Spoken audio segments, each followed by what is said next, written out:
prophecy to the Mormon Church and to its followers. And so even Joseph Smith himself predicted that if he were to live until like he was 70 or something like that, that he would see the second coming of Jesus. So many of Joseph's contemporaries who lived until, I believe it was 1890, believed that Jesus was going to come by 1890. And of course, Jesus didn't come in 1890. And so the church leaders issued the Second Manifesto and realized that maybe they wouldn't be reuniting to Independence, Missouri anytime soon. And Zion started really getting established in Utah. And the church started distancing itself, at least overtly, from any sort of gathering to a final gathering place in preparation for Jesus's coming. Now, having said that, it was still very popular in the 1900s, specifically with people like Joseph Fielding Smith and Bruce R. McConkie, to really be pumping up and hyping up this second times, end of times kind of stuff. And with Ezra Taft Benson and the John Birch Society in the 1960s, this whole idea of John Bircher, ultra-conservative republicanism / Christianity led to the beginnings of what we would say is now the modern Mormon prepper movement. And we've covered a lot of that on Mormon Stories in the past. But what I think I want to start with is a really important year, which is 1993. 1993 is the year that Avraham Gileadi, who was a well-known scholar of the Bible and of specifically of Isaiah, he was excommunicated from the church as part of the September 6th. So prior to that, Avraham Gileadi had studied by his report under Hugh Nibley.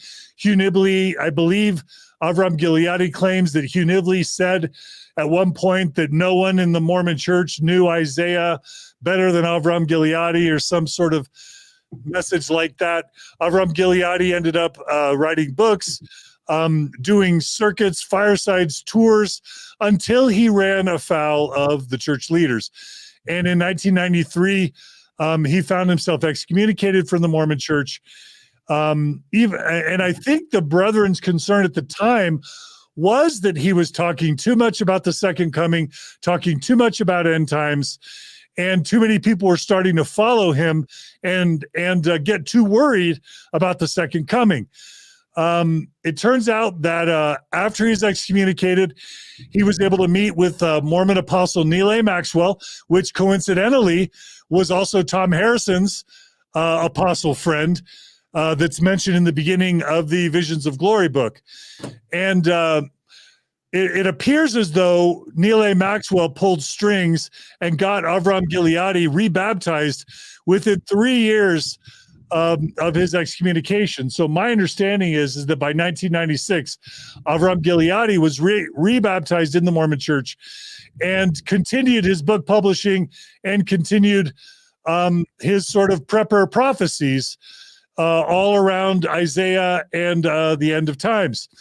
And so you sort of fast forward between then and the 2010s, Lauren, you'll remember this Visions of Glory book by Tom Harrison was published in 2012. Is that right? That's correct. Published in 2012. And you have the 5-year edition, which means you have, I think, a back that I don't have too, even. Yeah. And by the way, the back of this book has Avraham Gileadi. His testimony is in the back of this book.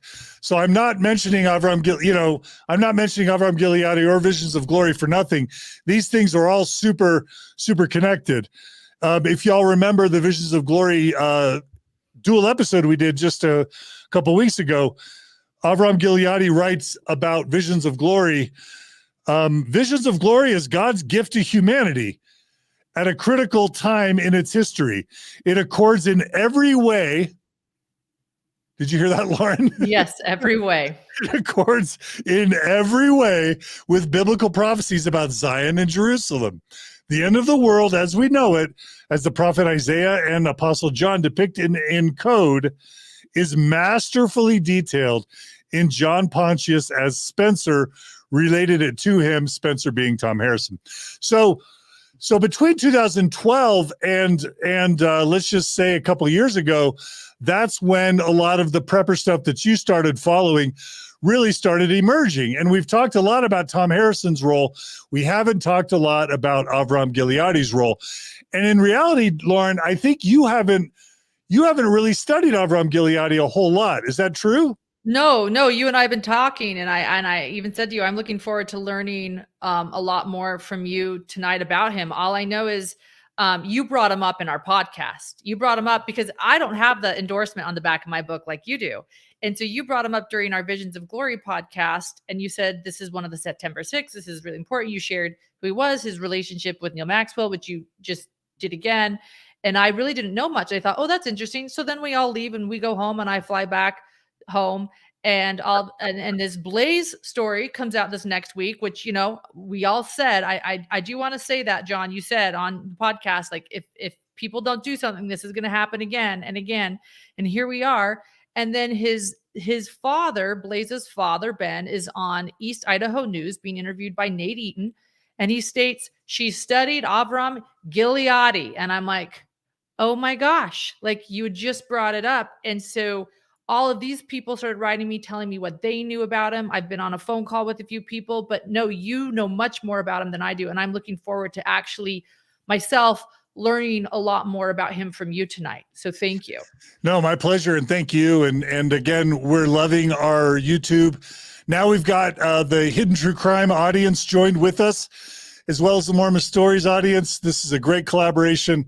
I'm always thrilled to collaborate with great creators. Let's go ahead and dive into the story. Maven was kind enough to put together some slides for us. We've got some visuals.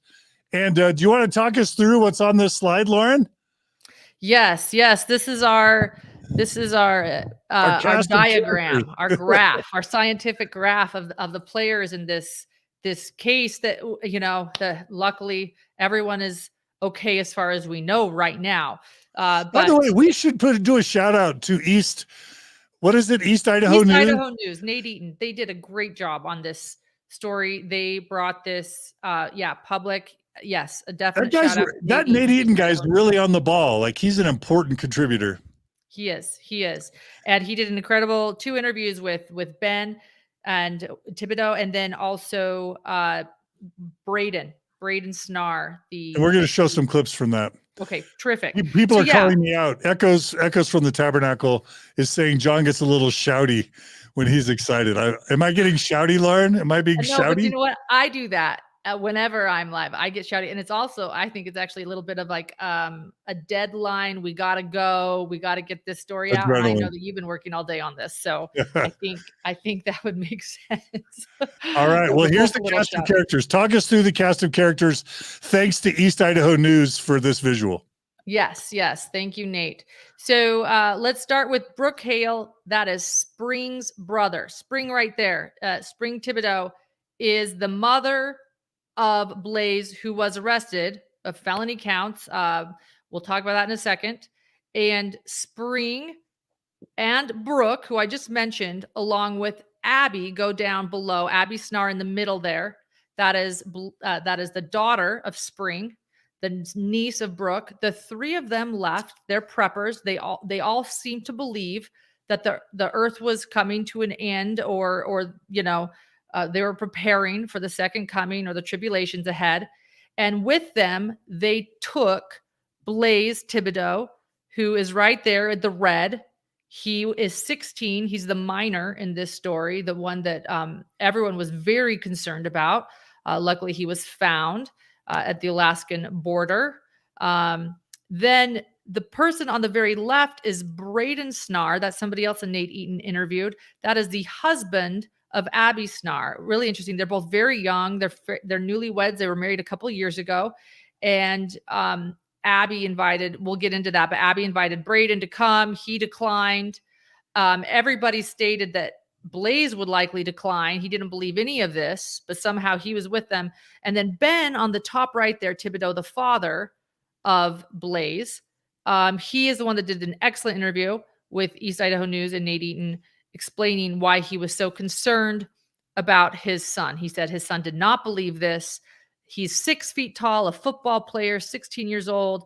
He was very, very worried that his brother-in-law specifically, that's what he said in the interview, his brother-in-law right there, Brooke Hale, would maybe even do something to Blaze, or that he might be drugged, or they might, restrain him, because there's no way that Blaze would want to go with them on some journey to avoid, apocalyptic doom, in other words. So just to kind of thank you for that intro. And I just kind of want to, let's just set the stage a little bit. So we've got this prepper mom, Spring Thibaudeau, living in Arizona with her husband, Ben. My understanding is their marriage was in trouble.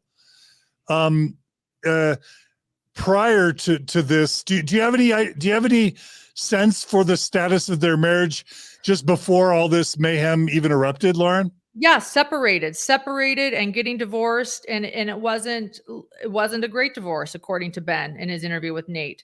It wasn't ending necessarily well either. And I do find this interesting and important to know. And then there was also about 9 days before the kidnapping. That's what this was. The kidnapping of Blaze took place. Ben filed for divorce for Spring, Blaze's mother. And I think that is important to note, because in a lot of these cases, and if we're going to compare this to Daybell, which is my expertise, I mean, I could talk forever about Daybell till the end of times. You also have marriages that were in trouble. You have marriages that weren't doing well. And so I think it is important to note that. And I'm glad you put those arrows. Those were your additions, right? That marriage in trouble. Yeah, that wasn't East Idaho News. Yeah. And then the other marriage that was in trouble, my understanding is Brooke Hale and his wife and 5 kids, they live in Provo. And their marriage, Brooke Hale's marriage, was on the rocks too. In fact, my understanding is that Brooke hasn't been living with his wife and kids for at least several months. Correct. And so I guess you have, just like, I hate to say it, but just like these shootings that you see all throughout the United States, it seems like if you add hard times, people having individual hard times with kind of this fundamental prepperist ideology, then it can cause some people to snap. And it's a really dangerous sort of combination of people struggling in their lives. And then you add to that this kind of prepper visions and fundamentalist theology. I just think I think I love it that you call that out. And I think we need to continue to call that out. Okay, so we've got Ben and Spring in a bad marriage. Spring's connected with her brother, Brooke. They're talking all about Avraham Gileadi and the end times. And Julie Rowe. And Julie Rowe. We'll get to that. Somehow Spring and Brooke get the idea that Spring's son Blaze is the Davidic servant. And we're going to get into that. We're not going to cover that now. But of course, Abby is also recruited into this as a believer. And then Braydon, of course, we learned, decides to stay back. This was a screenshot you shared. Do you want to tell us what this is and why you thought it was interesting? Yeah. In all of these cases, including the Daybell case, those that, of us that are LDS, we think, well, they weren't going to church, or they were maybe with a fundy, a fundamentalist, or they, were some breakoff group. Here is Spring Thibaudeau in good standing, shows the ward she's in. She is a temple ordinance worker in Gilbert, Arizona. It's also very chilling because Lori Vallow Daybell was also in the temple almost every day. Her temple attendance was actually the subject at trial, how much she attended, when she attended. And so it's just interesting that here we have another Gilbert, Arizona, very close to where Lori was. The same town as Zulema and Melanie Gibb. That's the way what's in the water? What's in the water of Gilbert, Arizona? I know you have to ask that. You do wonder what is going on in not just Rexburg, but in Gilbert, Arizona area with some members. It's not all members. We're not saying that. But clearly there is there are groups of like-minded members in these pockets, and we're just trying to understand why. And so she is an active member that was a temple ordinance worker as of right now. And I've heard Gilbert, Arizona described as Provo South. Have you ever heard that? That it's sort of like super conservative, upper middle class, more wealthy Mormons, just kind of located centrally in Arizona. I'd be really curious to hear the Mormon population density in Gilbert. I'm guessing it's relatively high. Yeah, I just know that there are a lot of LDS members in Gilbert, to the point too, there are so many LDS members there that I didn't even think to myself, oh, I wonder if Zulema or Melanie Gibb or Brandon Boudreaux, that's, the Gilbert police was in charge of Brandon Boudreaux's case, if they even know them, because there is a highly populated number of Mormons there, but this was actually the same stake ward area that Zulema and Melanie Gibb lived, that were very close to Lori. Yeah. Yeah. Something needs to happen in that stake. All right. The next slide I'm going to show is a slide of Blaze with, I'm assuming, is some homecoming date or prom date sort of thing. And Lauren, I'm curious if your Mormon sensibilities have any reactions to this photo. Well, I want to say they look adorable. They look fashionable, and I think that is a what they're wearing looks like what a lot of kids wear to dances. But as far as being a fundy or an extremist, I don't think Blaze is living that lifestyle. They look like regular teenagers in that photo. They look like they're having a blast, if that makes sense. He's almost got a leisure suit going on. Do you notice that? It's almost like a 70s throwback a little bit. Yes. Yeah, I love it. You can tell that they are lighthearted, having fun, living the high school lifestyle. They do not look concerned that the second coming might be around the corner. They do not look like, he's worried about preparing right now. It looks like he's just living the high school dream right now, as does his date. Yes. Yeah. And by all reports, this kid doesn't believe in all this prepper stuff. Yeah. And I did like to say, I did like CC's comment there. He is not giving off church nerd. Maybe that's not giving church nerd. Yeah. He's not giving the church nerd vibe. Church nerd vibes. That's good. Yeah. Thank you, CC. All right. So here's the mom. What is this? What is she giving?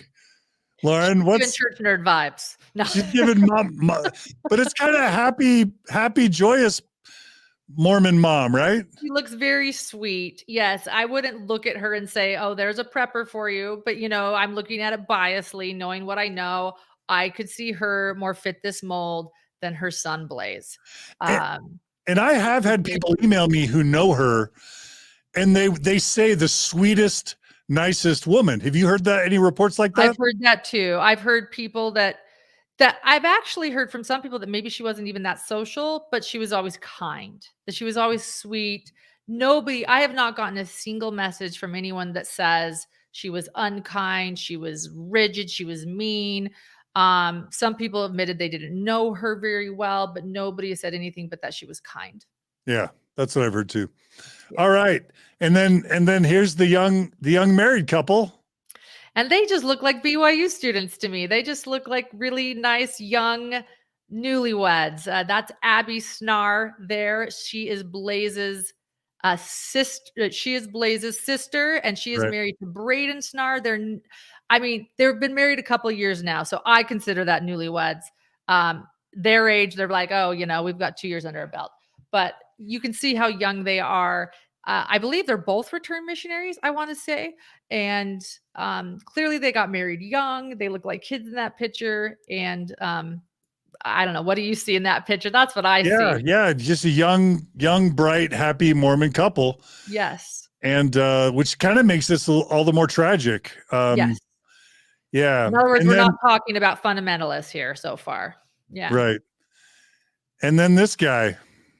That's Brooke Hale, the uncle. And I want to just point out this odd kind of coincidence too with the Daybell case. It was Lori Vallow's brother, Alex, that was very much a part of the system. And now we have another uncle, and it's Spring's brother.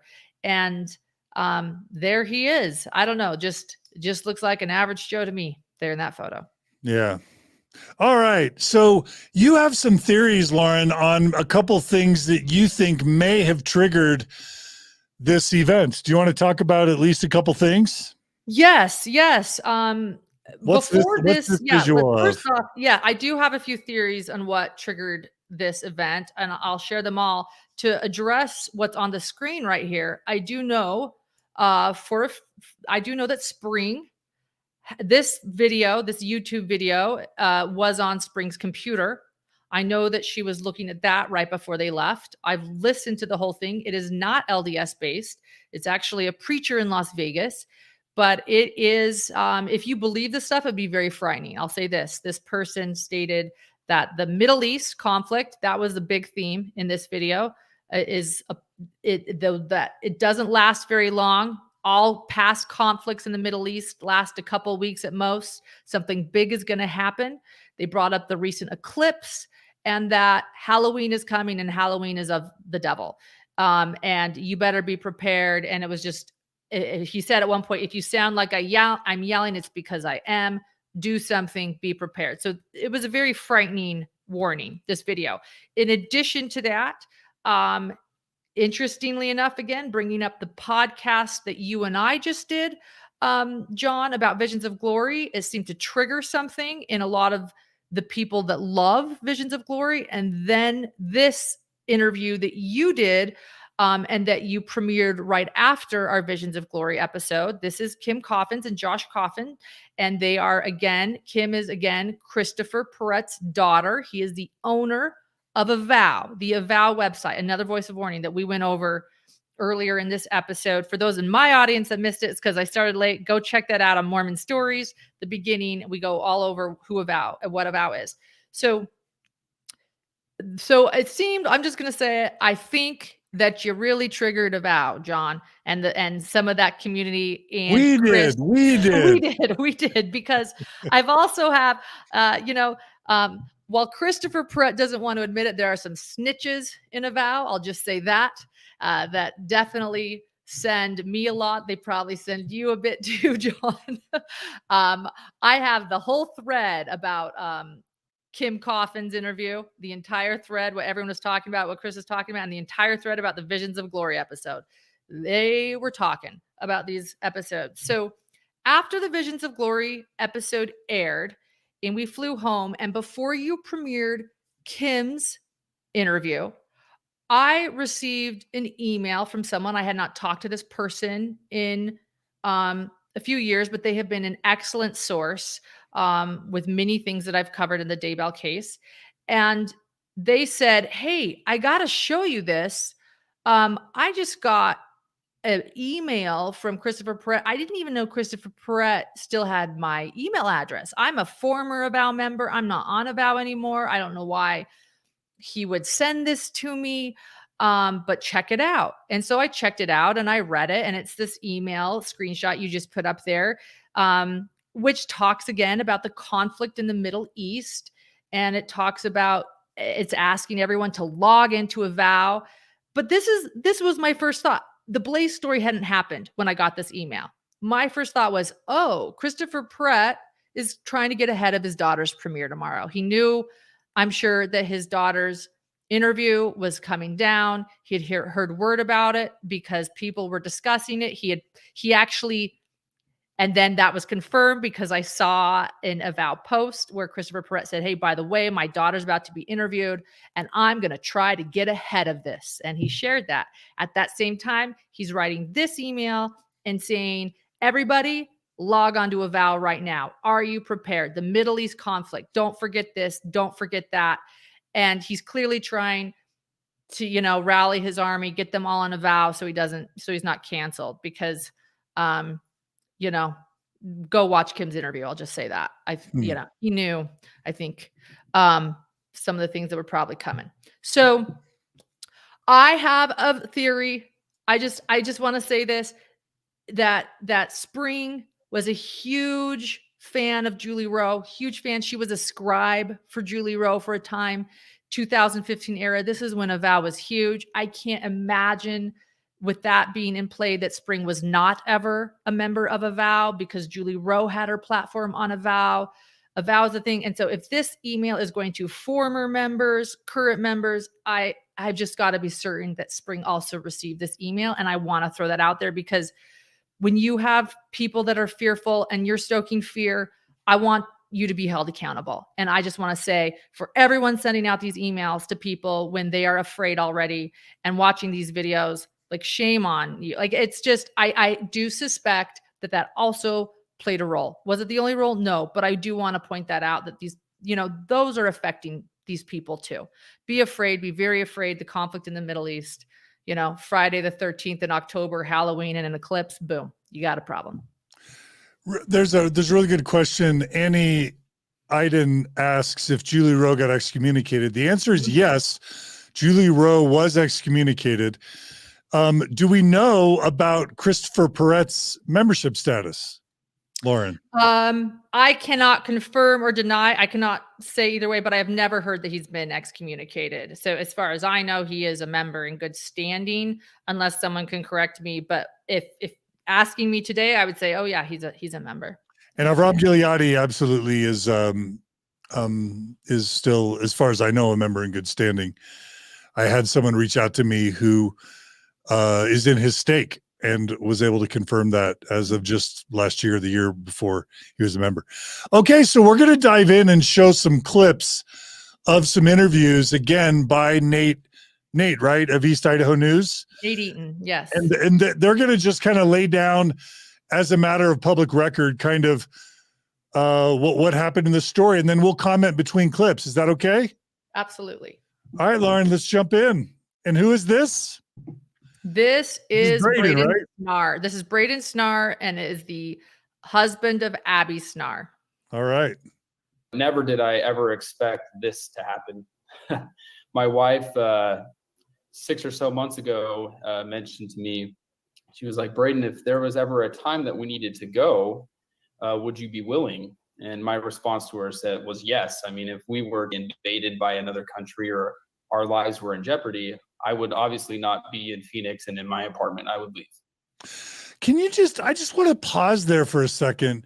Can you imagine being a newlywed couple and you're just a year or two into your marriage and you're already believing that the world is going to end in any moment, and you're warning your husband, hey, if I get the revelation that the end is nigh, will you be coming with me? What? I know, right? I know. What newlyweds have that conversation? I don't know. I had that question on my first date. I'm like, okay, what if? I'm just kidding. Dr. John.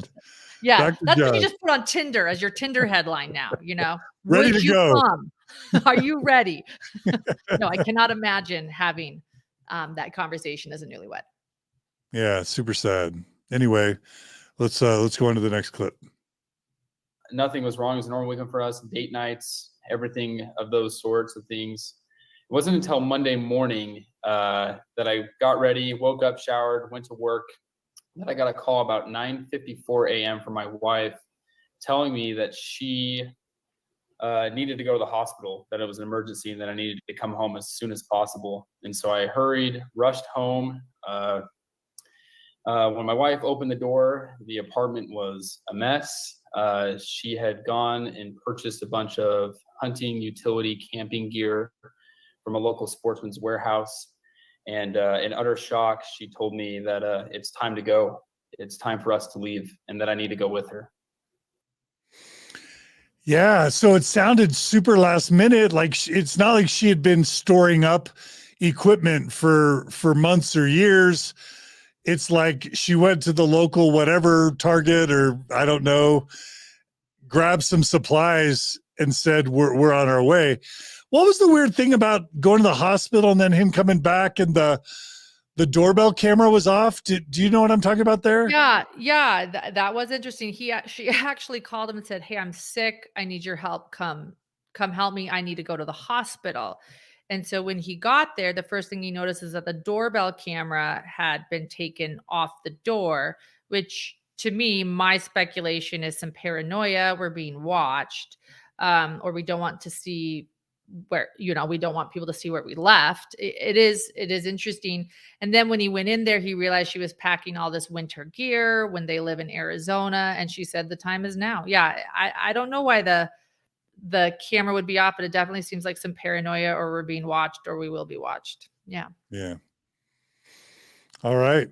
Let's roll to the next clip. I love her. She's the love of my life. And she comes in and says, it's time to go, and I'm not coming back. It's one of those experiences where part of you is just like, I can't let you go. I have to go with you, even if it makes no logical sense, because that's who you love. But deep down inside of me, I knew that this couldn't be. And whatever comes from this, I have to be here. In that moment, I said, take whatever you want, whatever you need, you can go, but I can't go. Maven's got the theory. She writes, the doorbell was off so that he couldn't see preparations going in and out of the house with the gear. Otherwise, he'd have known she wasn't sick. That's Maven's theory. I think that's a brilliant theory. Yeah, it's probably possibly. Yeah. So what do you make of that, of him saying, I can't go? I actually, props to Braydon. I think it shows that, even though I think that clearly there was some preparing in Braydon a bit, if he's clearly been going along with it so far, and they're having these conversations again at this young age, would you go if you're ready? I think clearly they've had the conversations. I think it shows, though, that there's some common sense still in him, and maybe even in many people that are preparing. I always say it doesn't look, being prepared is a good thing. Being prepared for things is not bad. But when it comes to this sort of paranoia and no evidence, a lack of evidence, right? I think what Braydon's saying is, yeah, I'll go. Show me the evidence. Where's the evidence? And when he couldn't see any evidence, he was pretty much like, you know what? I'm good. But I can't imagine what it was like for him to make that choice too, to kind of realize, gosh, I've got to, she's going to go without me. I don't know. Then you think, well, should he have gone to take care of her? I don't know. Maybe he was worried about losing his job. Maybe had she done this before? It is interesting that he would feel strong enough to realize I shouldn't go with her. Yeah. And, I was able to watch this video has been taken down, by the way. The video of Braydon, for whatever reason, has been taken down by the East Idaho News. So we had to find clips of it elsewhere on the internet. I was able to watch the whole video, and it's interesting because he talks about how they had a business venture together like a year prior to this happening, and they were together like every single day, 24/7 for like an entire year. And he basically describes their life as like homebodies, where they really aren't super social. They're just each other's besties, always together. So to think about her saying, I'm out of here, are you coming or not? And then him saying, I'm staying, given their history together, that was even more profound for me.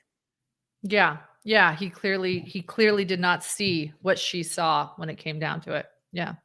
Yeah. Yeah. All right. Well, I love her. Here's the next clip. We'll run the next clip. I love her. She's the love of my life. And she comes in and says, it's time to go, and I'm not coming back. It's one of those experiences where... Did I already play that? I think so, yeah. Okay, let me try the next one. Oh, okay, the next one's saying it can't be played. Okay, well, that's all we're going to be able to play from Braydon right now. And what we're going to do now is switch to the dad. We're going to switch to Ben Thibaudeau. He gives maybe another, I don't know if it's a more detailed account, but he certainly gives a detailed account. It's also heart-wrenching. Is there anything you want to say about Ben before we launch in to his clips? No, it was a heart-wrenching video to watch. I just want to say, when you are all of a sudden a victim of a crime or not sure what's going on, no one ever wants to be in this situation or ever plans to be in this situation. And I'm always impressed when they're able to come forward and give these eloquent interviews. It's so easy to judge them. And I've heard a lot of people sort of criticize what he said and what he didn't say. And I think he just did an excellent job relaying this information. I thought it was great. All right. Well, let's go ahead and roll the first clip. He resisted and said, I do not want to go. My daughter was emotional. Braydon was emotional. They called Brooke. Brooke tried to persuade him, shared some dreams with him, shared some scriptures with him, told him he needed to be like Zoram, who followed Lehi and his family into the wilderness, and to just have faith. Braydon felt very uncomfortable. He, in the moment, just was so shocked. He said that he needed to get out of there. Okay, so that's going to sound like a little bit of gobbledygook to the non-Mormons. For those of you who don't know about the Book of Mormon, the Book of Mormon claims to be a history of this family that lived in Jerusalem in 600 years before the birth of Christ. And the leader of the family is Lehi. He's a kind of, think of it as a bearded old prophet kind of guy.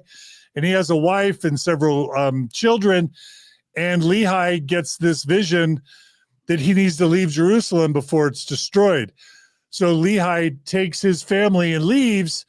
And in the Book of Mormon, there's this other character named Zoram, who Lehi encourages to leave as well. Anything you want to say about? I mean, it's interesting that they're quoting the Book of Mormon, not just that it's like history, but that like we need to follow the example of Lehi and his family in the Book of Mormon and flee the city we live in because destruction is nigh. I mean, it's right there in the Book of Mormon. I didn't even realize the Book of Mormon is a prepper book from like chapter 3. Correct.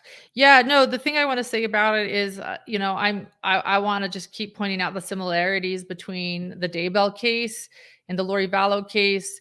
They also, you could say, fled the wilderness. In other words, they were in Arizona. Lori only lived in warm places. That was actually like a deal in hers and Charles's marriage was, in her marriage to Charles was, I only want to live in Hawaii or Arizona. She was a California girl. She liked the warm weather.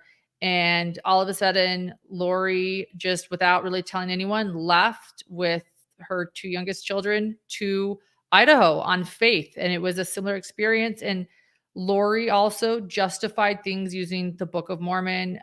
When her husband Charles was murdered, it was a Nephi and Laban ending. And that's how it was explained among her friends. So just here's another example of again, fleeing.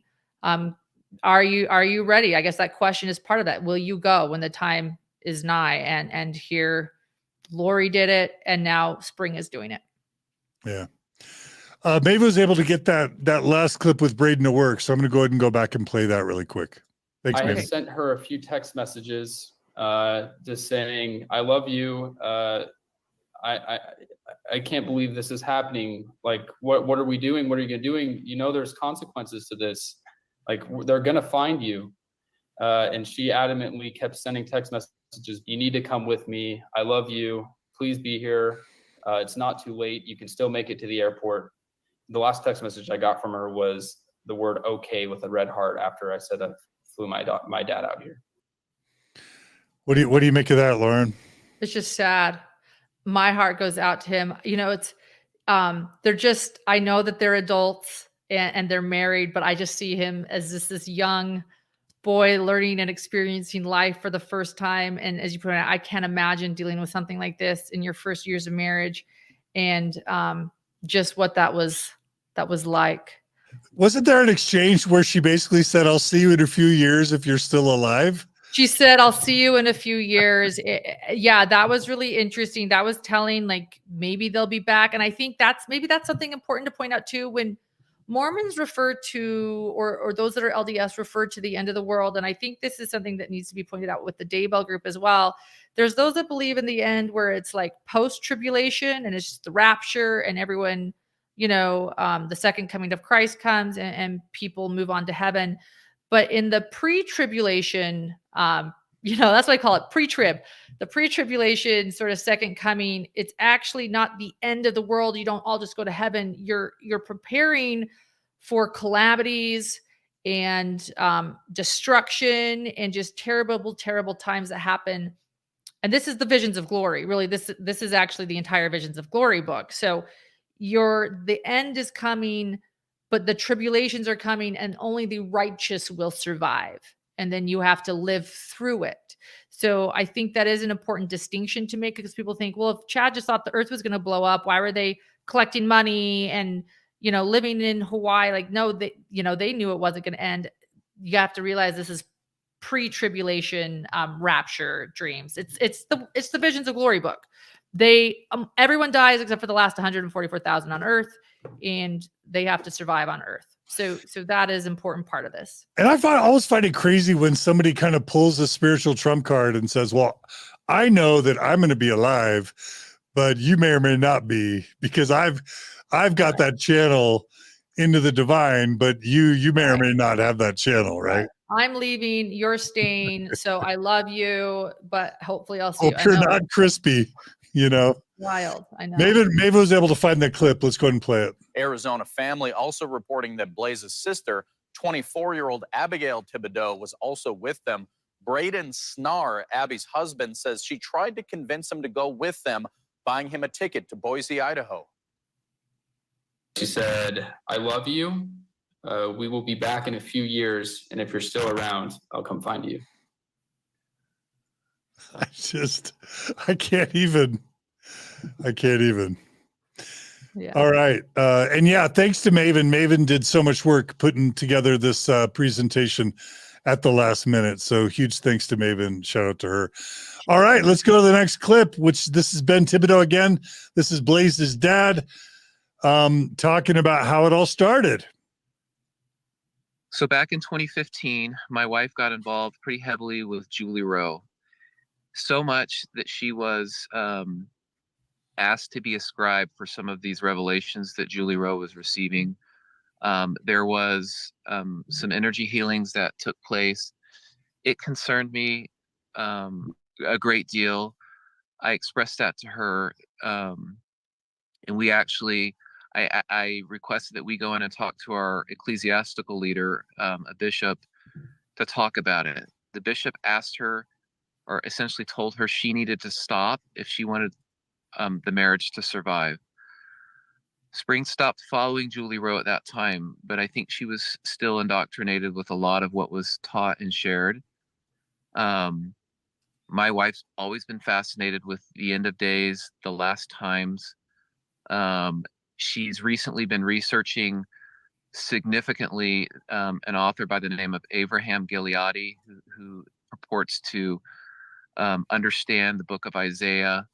My wife brought my daughter into this about 2.5 years ago, and they started having dreams, and they started sharing dreams, and both felt like they had the gift to interpret dreams. They brought my brother-in-law into this about 1.5 years ago, when he was going through a pretty significant crisis in his own marriage. And he just has taken it and run with it. But yes, my wife has been involved in these types of things in one way or another for many years. She's always been a church attending, a temple worthy member of our church, and served in callings. But on the side, she's had this hobby of researching the second coming and signs of the times and the end of the world. Okay, so I'm going to admit that I did not remember that excerpt, that Brooke was recruited into this crazy millennialistic prepperism by Spring, his sister. For some reason, I always think the man is the bad guy. And I'm not saying Spring's bad, but what do you make of the fact that Brooke was recruited by Spring? Well, it's the same thing with the Lori Vallow case. Lori recruited Alex. And it is interesting. Lori sings about Alex's conversion, and she actually sings the song to Leonard Cohen's Hallelujah. And Lori says about Alex's conversion, her brother, it started out with Julie Rowe, and it turned on the lights, you know, and he was changed forever in an instant. And then she talks about how he started listening to Mike Stroud. It seems as if Spring also convinced her brother. What that's about, I don't know, but it makes me also wonder if these women sort of feel like they need the male presence. I don't know, but they are actively recruiting, or they need the validation or someone to listen to him. Maybe she couldn't convince Ben, her husband, so she went to her brother. Similarly with, you know, Lori Vallow, you know, Charles wasn't into this, so she went and found validation from Alex. I don't know what it is, but both those women brought their brothers into it. Both of them happened. And then I want to point this out too, that I find really interesting, that when she was following Julie Rowe, Ben asked the bishop to help and step in, which the bishop did. And Spring listened to the bishop. That didn't happen in Lori Vallow's case. Charles tried to get the bishop's help, and the bishop was not much help. They kind of said, oh, there's nothing to see here. Just don't worry about it. She's fine. I don't know what that means, but I do think that's interesting. In that instance, the bishop did help with Spring. That didn't seem to be the case with Lori Vallow. And then the other thing I want to point out, of course, is just both Julie Rowe too. 2015, maybe the year is more important. 2015. Oh, and then the Braxton interview I did. So this interview with Braxton, Lori Vallow Daybell's cousin, it's a really interesting interview on our channel. Braxton says the same thing. He says, no, we don't talk about this in Sunday school. We don't talk about this, preparing during our lessons in church. We talk about it in the hallway. We pass books to one another in the hallway that we know that our like-minded Mormon friends will like. And that's what he's also saying, that she would talk about it in the hallways and behind the scenes. There's something going on. So those are just some things I want to point out. Julie Rowe, this 2015 era, involving bishops, involving brothers, finding like-minded echo chambers, talking about it outside of Sunday school. It's just interesting. Yeah. And I'll just add, on the one hand, I'm grateful that the Mormon Church excommunicated Julie Rowe. But there's so many other people involved in that prepper movement, including Chad Daybell up until his arrest, as I understand it, including Avraham Gileadi and others that have been and remain members in good standing. Again, the church probably got it right by excommunicating Avraham Gileadi in 93, but by 96, he's rebaptized. There is complicity on the part of the Mormon church by allowing these prepper prophets, these prepper seers and revelators, frankly, to have so much influence, and their supporters and their followers to have so much influence that they're able to grow and spread these teachings and these doctrines throughout mainstream Mormonism, all throughout the church.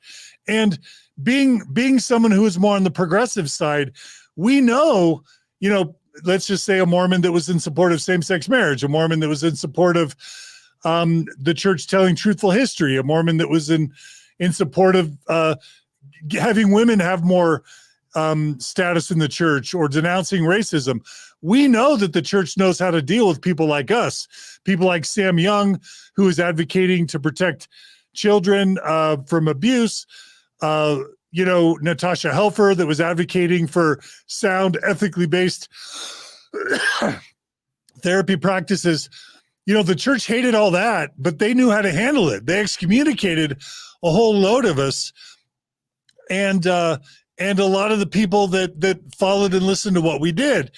And so we know that the church knows how to deal with this stuff, because they did it. They've done it with the feminists and the liberals and the LGBT affirming Mormons. What they seem to be hesitant to do is to have the same level or the necessary crackdown on the preppers, on the doomsday Mormons. And so I think the church sort of has responsibility here. And I'm going to keep harping on that, because they could shut all this down, all this Rod Meldrum stuff, all this Tim Ballard OUR stuff, all this preparing a people stuff, all this avow stuff. The church could shut it all down, right? Yes. Yes. I feel similarly. I'm over here nodding. I feel like oftentimes they focus on maybe the progressive Mormons more than they do the fringe, the fundies, as I sometimes call them for short. And I get it, the maybe the fundamentalists seem a little bit more loyal or they're more underground.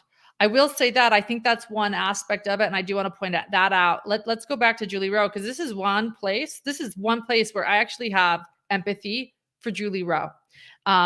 Whoa. Yeah. People don't believe that I see something her way, but here she is. She wrote these books. Chad Daybell published them. She's on a vow. Everyone's giving her a platform.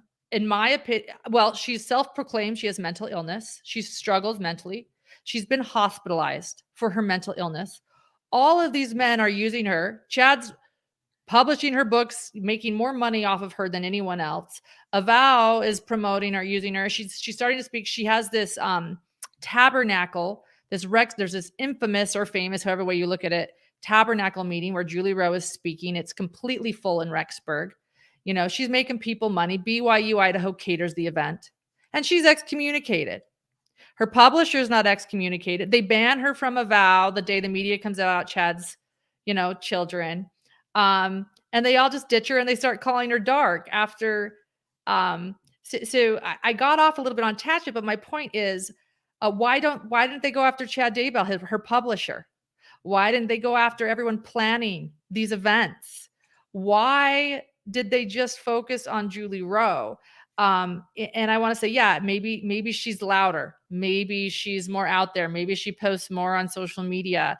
But I think that's a concern too, because we keep hearing over and over again that a lot of these people stay underground. They don't talk. The church was okay with Tom Harrison after he said he'd stop talking about it. But then it goes underground and it becomes this little hush chamber. And then they're all meeting and they're doing these conferences. That's another thing. Why wasn't Christopher Avow, the Christopher Perrett, the owner of Avow, checked out? I just think that they'll pinpoint Julie Rowe and they'll target Julie Rowe, but she's just a symptom, and the people that are creating the issue are left alone. Does that make sense? And I almost feel like here's a woman with mental illness that was targeted and used and then abandoned by the very people that created her. So there you go. That's one little random thing. And to bring it back to the story, I think Ben and Spring Thibaudeau and Brooke Hale and Abby Snar and Blaze and Braydon, I think they're all victims. Because if the Mormon Church had really cracked down on Tom Harrison, if they had really cracked, instead of making him a bishop, when they learned that he had written Visions of Glory, which they did, they made him a bishop. If they had kept Avraham Gileadi excommunicated, if they had excommunicated every member of Vow, if they had excommunicated every member of Preparing a People, of all the Rod Meldrum stuff, of all the, Tim Ballard stuff, of all the people that are bringing all these people together, as you're saying, the people that are creating this. Yes. Yeah. If the church had cracked down on all those people when they did know,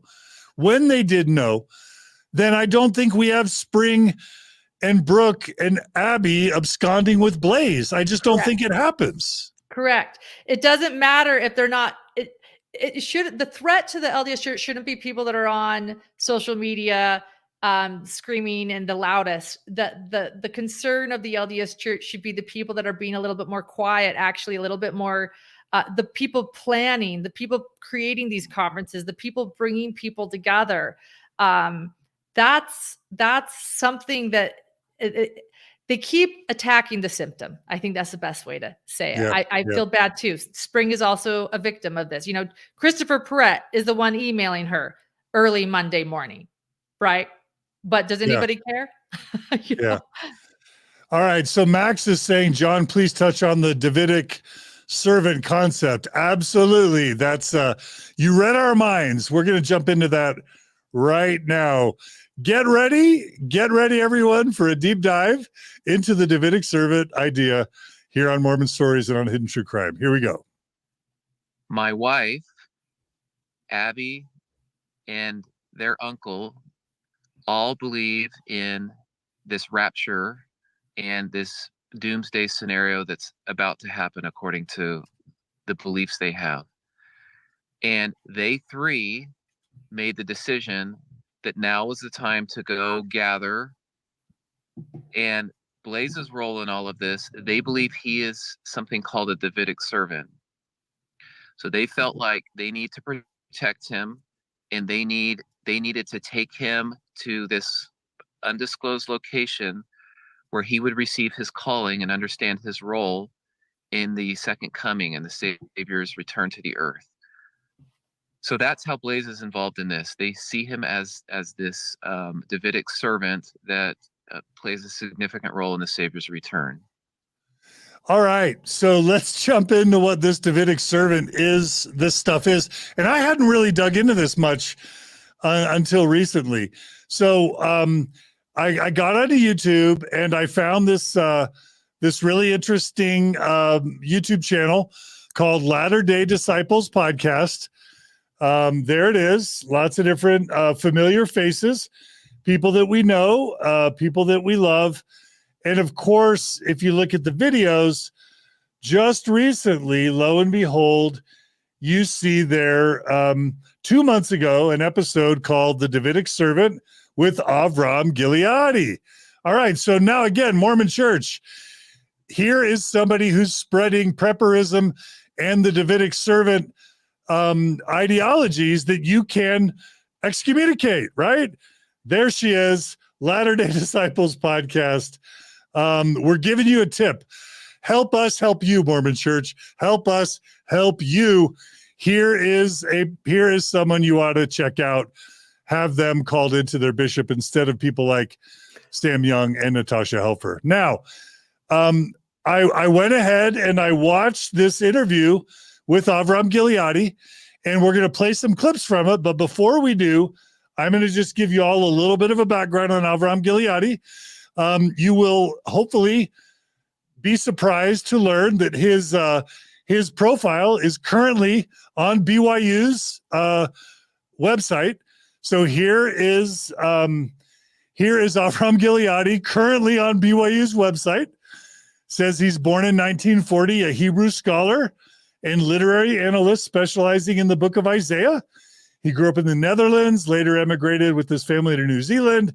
As an Orthodox Jew, he studied in Israel. Then he converted to the LDS Church, baptized, and moved to the United States. And he married and raised a family of 9 children. I should add that he is now divorced. I'm in touch with his ex-wife. She has expressed a willingness to come on Mormon Stories podcast to tell a little bit more about the story.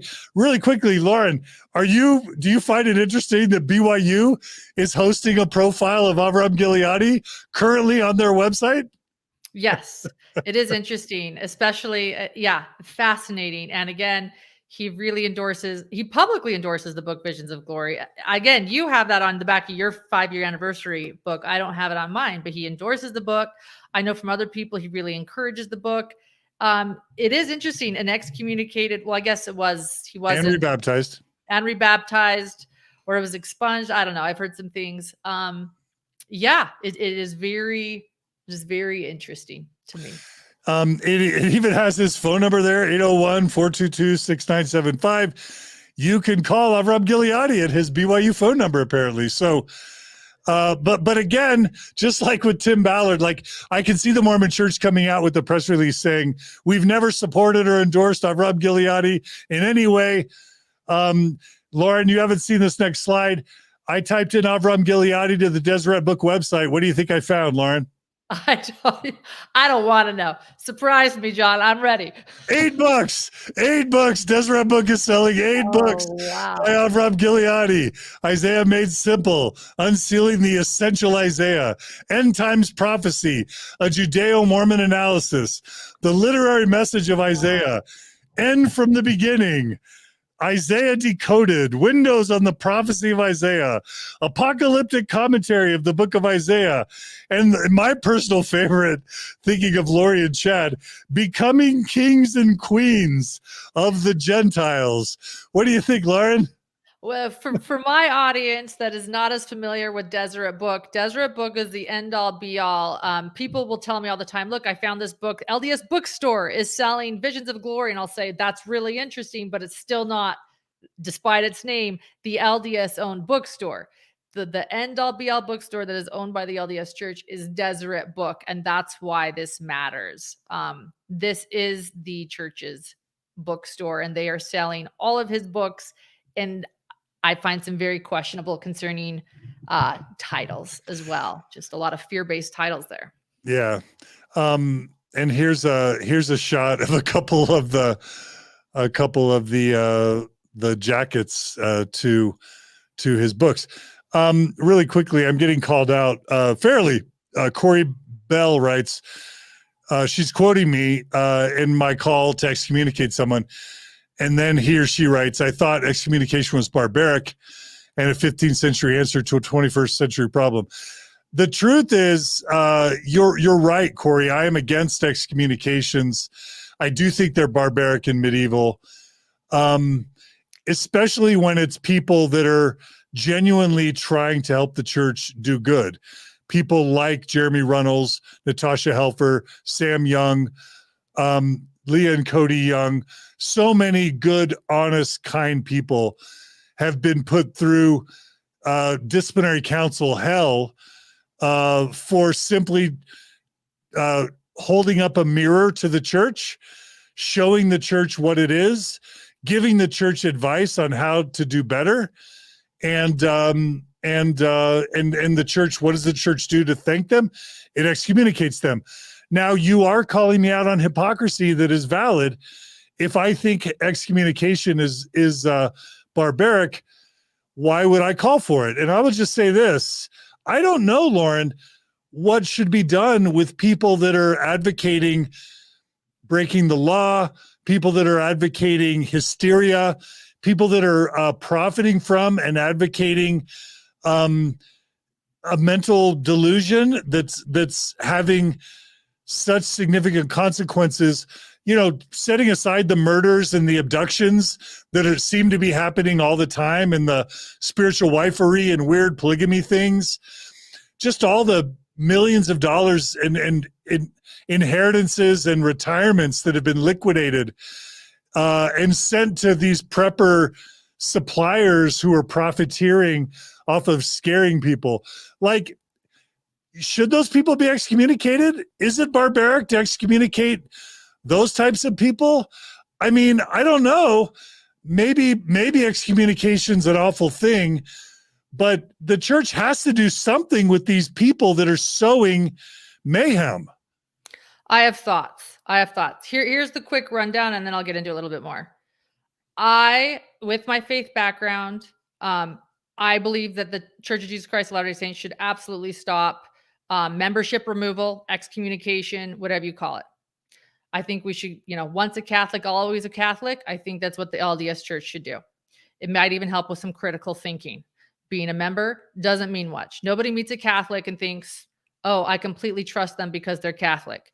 But I think Mormon crime makes the news because when you're Mormon, you should be able to trust a Mormon because if they're a member in good standing, that means something. I don't know if it should mean that much anymore.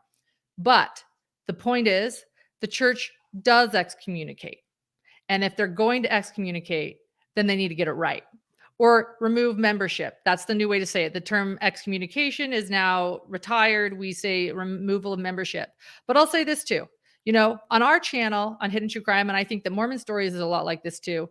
We have a philosophy when it comes to our chat. It's called scroll and roll.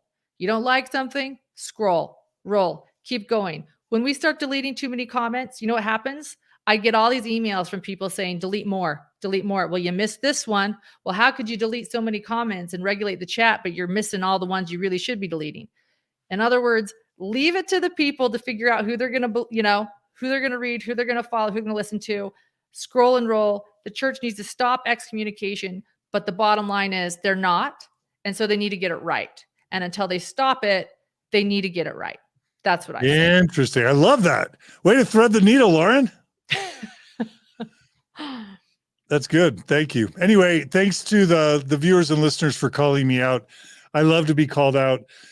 be wary of anyone that isn't willing to face criticism and skepticism.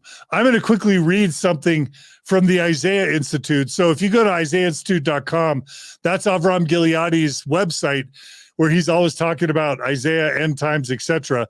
You're going to love this, Lauren. He has a blog post from 2 years ago on what? On the book Visions of Glory. And he writes, this is Avraham Gileadi, I assume, because it's his website.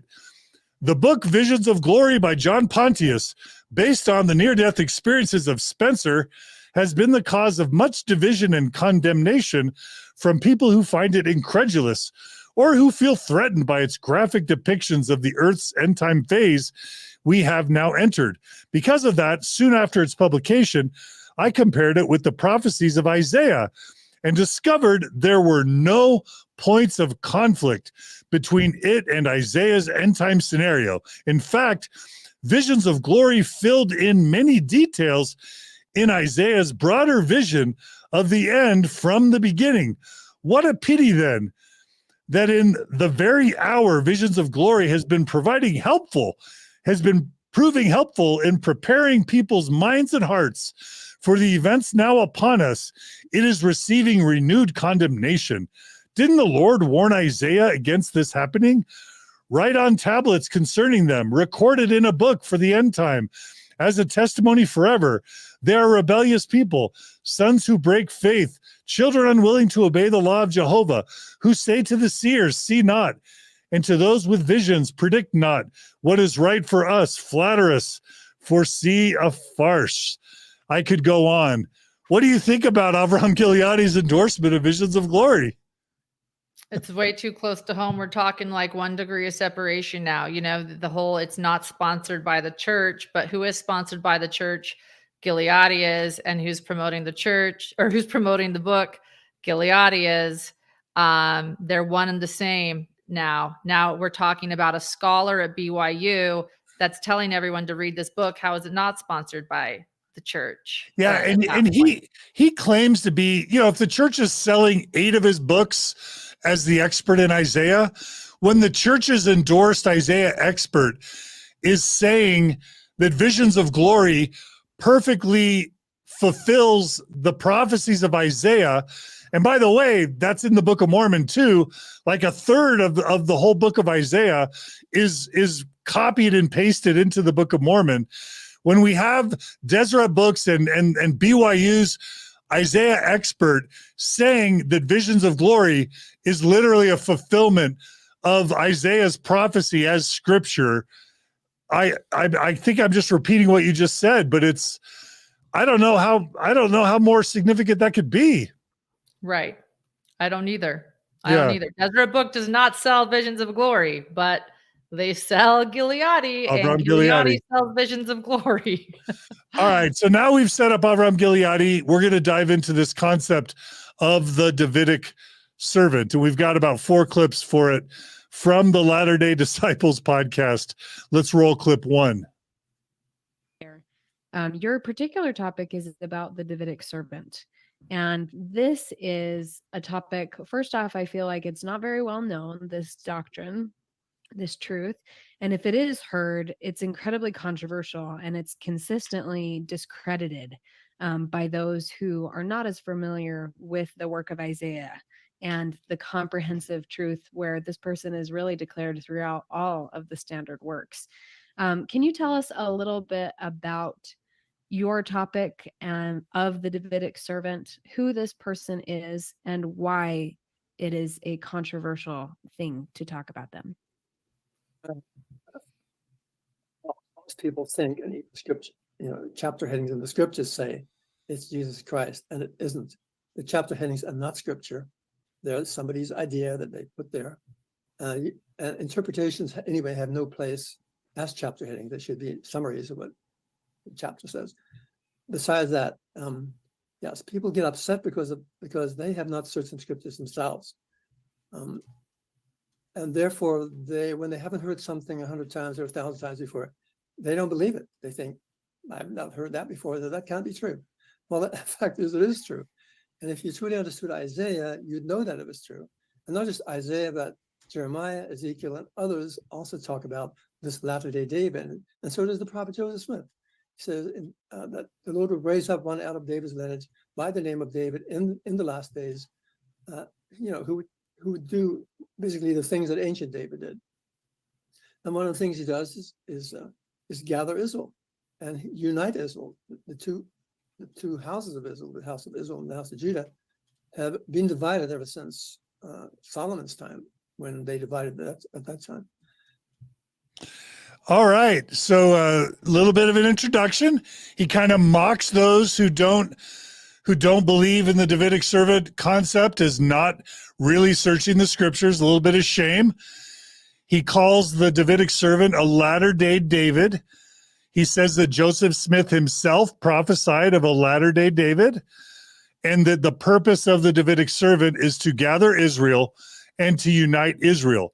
Now, we've got some other clips. Anything about that interesting to start with for you, Lauren? No, it's interesting. While it's a Davidic servant, it seems very much like a Messiah in ways to me. I want to point that out. Gathering of Israel. Some are saying it's like a John the Baptist, someone who prepares the way for a Messiah. So the Davidic servant, I'm not trying to correct you, Lauren. I'm learning. I'm not trying to Davidic explain you, Lauren. But please do. Think of the Davidic servant as a John the Baptist in modern times who's going to usher in Jesus's return. Okay. Interesting. I think.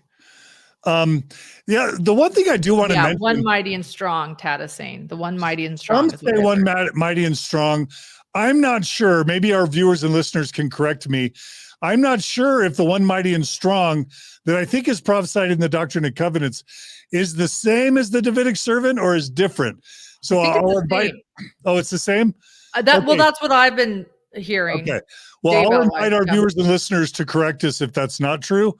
The one thing I just want to note to people, does anybody not realize how kind of fundamentally racist this whole tribes of Israel thing is? Because when Israel was this first of all, Bible scholar Dan McClellan tells us that these 12 tribes of Israel probably never existed. And by the way, he's a faithful attending Mormon church member, but Bible scholars do not universally believe that the 12 tribes ever really existed. Many believe that was written back into history for various reasons. But let's just say that they did. Let's just say that 1,000 years before Jesus was born, there was this family with, Jacob, and his name turned to Israel, and he had 12 sons, and they became God's chosen people. What about all the people in Latin America? What about all the people in Asia and China? What about all the people in Africa? None of them were a part of the 12 tribes of Israel. So did God just not care about those people? Why were they not anointed? Why were they not chosen? And just because the New Testament sits on top of the Old Testament that's built on this idea of the 12 tribes of Israel that probably never existed, why are we perpetuating this idea that God plays favorites? That God's got one blood lineage, and it is a blood lineage that he really loves and cares about, and everybody else is like a Gentile or like outside the covenant. Does that not seem fundamentally problematic to anybody? No, absolutely. And then take it one step forward, and then say, and you know what, actually where the gathering's going to happen, where we're all going to be safe is Rexburg. Throw that in there. Or even Independence, Missouri. It's just as ridiculous, right? Right.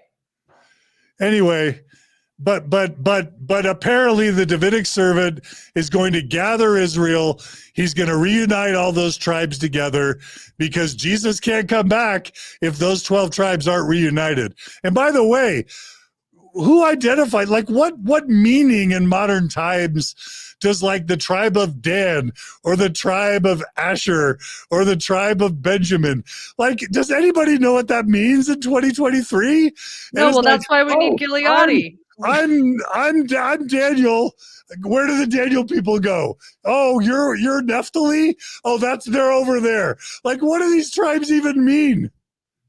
Well, that's where we need Avraham Gileadi to tell us. That's why he's a scholar. That's why we need the Davidic servant to tell us. Yes. This is so silly. This is silly. Okay, I'm sorry. All right, should we go to the next slide? All right, we'll learn a little more here. I heard a query from a person the other day who said, I've been raised in the church, but I always felt something was missing. And then he got into my books on Isaiah, or into the words of Isaiah, and the pieces started coming together. And then he started saying, well, why haven't I known this before? Why haven't I seen this before? But that's how the Savior does it. He commands us to search, and we will not know what it is until we ourselves do the searching. The prophet cannot tell us what Isaiah is saying, because Jesus commands it and makes an individual command for all of us to search the words of Isaiah. And when we do, we finally get it. And when we don't, we're left in ignorance.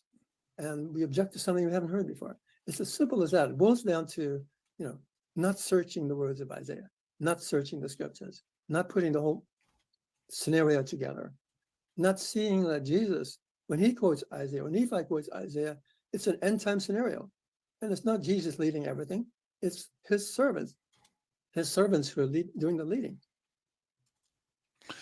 Okay, I've got so many thoughts and feelings about that, Lauren, but I want to start by asking you what if any of that hit you at all?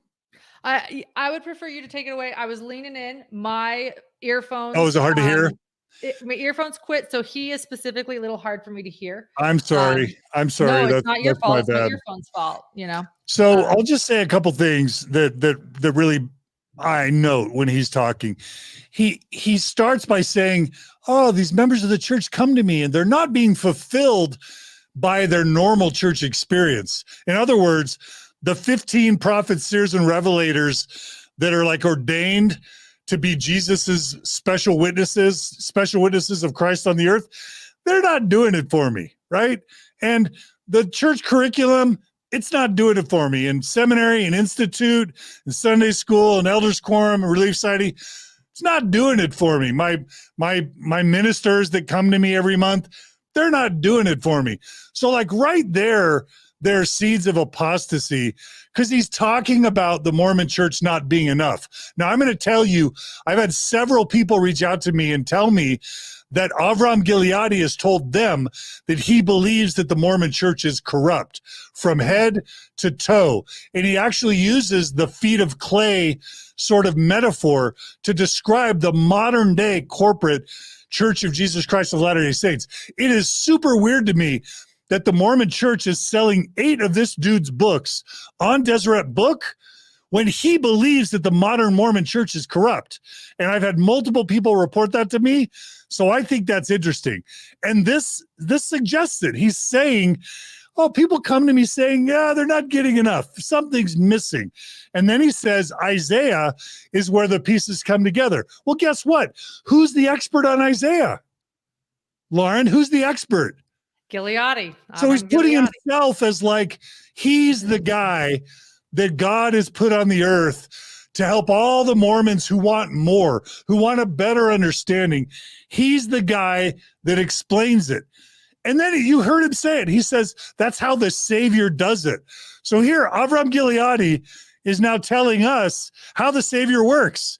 And he said it. He says, that's how the Savior does it. And then he goes on even more radically. And he says, the members need to do the searching. And he says, the prophet cannot tell us. So the prophet can't tell Mormons what Isaiah means. But guess who can, Lauren? Guess who can? Avraham Gileadi. Avraham Gileadi. How is he not setting himself up as a prophet? Right. I mean, No, viewers, you're right. You're right. if you think I'm being ridiculous, Lauren, if you think I'm being ridiculous, No. but that's what I'm reading here. Yeah, no, you're right. And I want to say this too. It is true. Like as someone that like values worship, like I love the idea of worship, and worship, however people want to worship, but I like worship. I don't want to go to church to have a lesson on Isaiah or D. I want to go to remember the kind words of Christ, to pray, to worship, to meditate, to meet with friends, to sing a hymn. To me, that's worship. And I also always find it frustrating when people, I think one thing that we see all the time too, I just want to bring that back is, well, church is lame and I have, they're not going to teach you this in church. This is special. This is better. This is more. It's always a red flag to me. My spidey senses always go up. That is the beginning of someone. When someone starts to say, it goes to the hallway thing. Spring didn't learn about this stuff in Sunday school. She learned about it in the hallways. Lori Vallow went to friends' houses. Braxton explains that they talk about this stuff in the hall, it's hush hush. That's always a red flag to me, but I don't look at the people passing around the books again. I don't look at the people just sharing the books and saying this is special. I look at the person who's stating, I have the answers. This is wrong. And that's where we need to be looking. Those are the people that are frightening. And he's been doing this since the 70s and 80s. And the Mormon Church has been selling his book like hotcakes. The only other thing, Lauren, I wanted to add, and I loved your comment, and I love the fact that you're an actively attending Latter-day Saint. How do you feel about him basically saying that the members of the church who don't study Isaiah like he does are, quote, left in ignorance? Lauren, how does it feel to be left behind by Avraham Gileadi and Spring Thibaudeau and, Brooke Hale? How does it feel to be left in ignorance, by these scholars of Israel, of Isaiah? Well, I would just like right now to do a shout out to Avraham Gileadi and say, just try me. Let's do Isaiah. Let's do an Isaiah trivia and see who wins. Just kidding. I would absolutely lose. Isaiah is something I've avoided my entire life. I know nothing about Isaiah, but right. That is a very manipulative thing to say. Like, oh my gosh, I don't know about Isaiah. I leaned to you. I said, John, you're going to have to teach me Avraham. You're going to take the Davidic servant. You're going to take Isaiah, because this is not something I'm familiar with. And yes, that is also a red flag. And as a channel, I want to say this too. We are a channel that talks about crime, true crime. And this is very important when it comes to crime to all my listeners. We talk about red flags. What is it that creates a criminal? What are the things that are so subtle that people don't see again and again and again? And it's a very manipulative tactic to kind of put yourself out there as, I know all the answers, and to make the person feel dumb. You're ignorant. I'm ignorant because I would lose to Avraham Gileadi in an Isaiah match, a trivia match. But it's a very manipulative tactic. And Lauren, this came out, we talked about how with Chad Daybell and with Julie Rowe and with Tom Harrison claiming to have a near-death experience and then claiming to get special, divine powers from your near-death experience. We summed it up a couple weeks ago. It's a power grab, right? It's an absolute power grab. And yeah. I think what Avraham Gileadi is doing here is he's saying Isaiah is the most important scripture in all of scripture. That's why the Book of Mormon quotes so much of it. You're a fool and you're ignorant, and woe be unto you if you don't know it. And I'm the guy that can crack the code for you. Right. It's a power grab. Avraham Gileadi, it's a total power grab. And he doesn't just say that you Mormons like you, Lauren, that don't study Isaiah are left in ignorance. He goes on to quote scripture and he says, woe be unto those not searching Isaiah. And, he's basically playing on the fears. And so when I think about this cast of characters that we started out with, right? Again, they're victims. Yes. Their lives are in the crapper. They're not loving their lives. But here comes Avraham Gileadi to say, hey, I can help you have special knowledge. I can help you leave the rest of your fellow members behind and leave them in the dust. And I can unlock for you the special secrets of the end times. And maybe even you'll be one of the special people that either becomes the Davidic servant or helps us locate the Davidic servant. And that's where Avraham Gileadi, by perpetuating this idea and these teachings, is absolutely complicit in so much of this prepper mayhem that we're decrying. Avraham Gileadi, along with Tom Harrison, are right there at ground zero, in my view. Yeah, and I think it's more concerning too when, let's use Julie Rowe as an example, because we've talked about her. There's no question Julie Rowe's pulling a power grab. When she gets on her TikTok or YouTube channel explains, look, it's no secret that my powers are better than Chad's, and I'm not bragging. I just have to let you know that I have really intense powers, and it's a power grab. We all know. I think that's why we can all talk about Julie Rowe. I think it's very clear to the majority of people that Julie Rowe wants to be in power and probably thinks that she's the Davidic servant. But when it comes to the more subtle power grabs, that's where I'm concerned as someone that continues to see these Mormon LDS prepper crimes and things that are happening that are very worrisome to me. It's the subtle power grabs that I really do think that need to be addressing. Everyone said to me, Chad is so humble, Chad Daybell. Chad is such a just understated guy. It always, again, my spidey senses, the red flags, it's always concerning. So thank you for pointing that out. Yeah. People are complaining about my loud volume and then my volume compared to your volume. I just rechecked the audio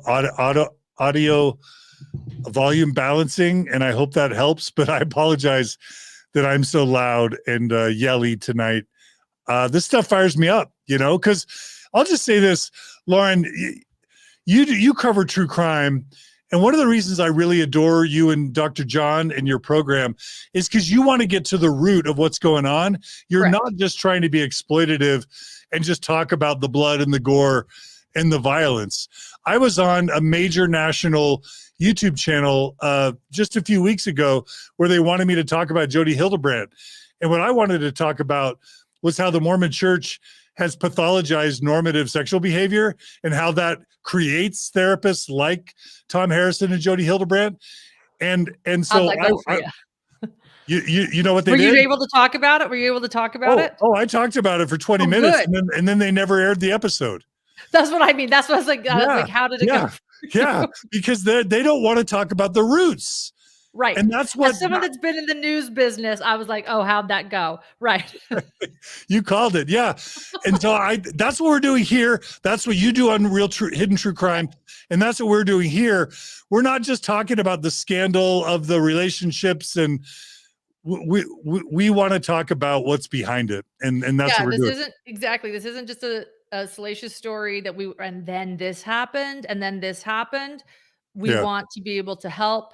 And I agree. And that's why, thank you for teaming up with me, John. Right. I agree. And every week a new LDS story is coming out. So thank you for addressing this. All right, let's go to the third clip. And last thing on that, your question, Megan, long answer is, the servant is hidden from the world. He says it right there in Isaiah 49, that he's hidden from the world, like an arrow hidden in the Lord's quiver. And so it is going to be a surprise when he comes along. And that's by design, because the Lord's going to test people like he tested the Jews when Jesus came.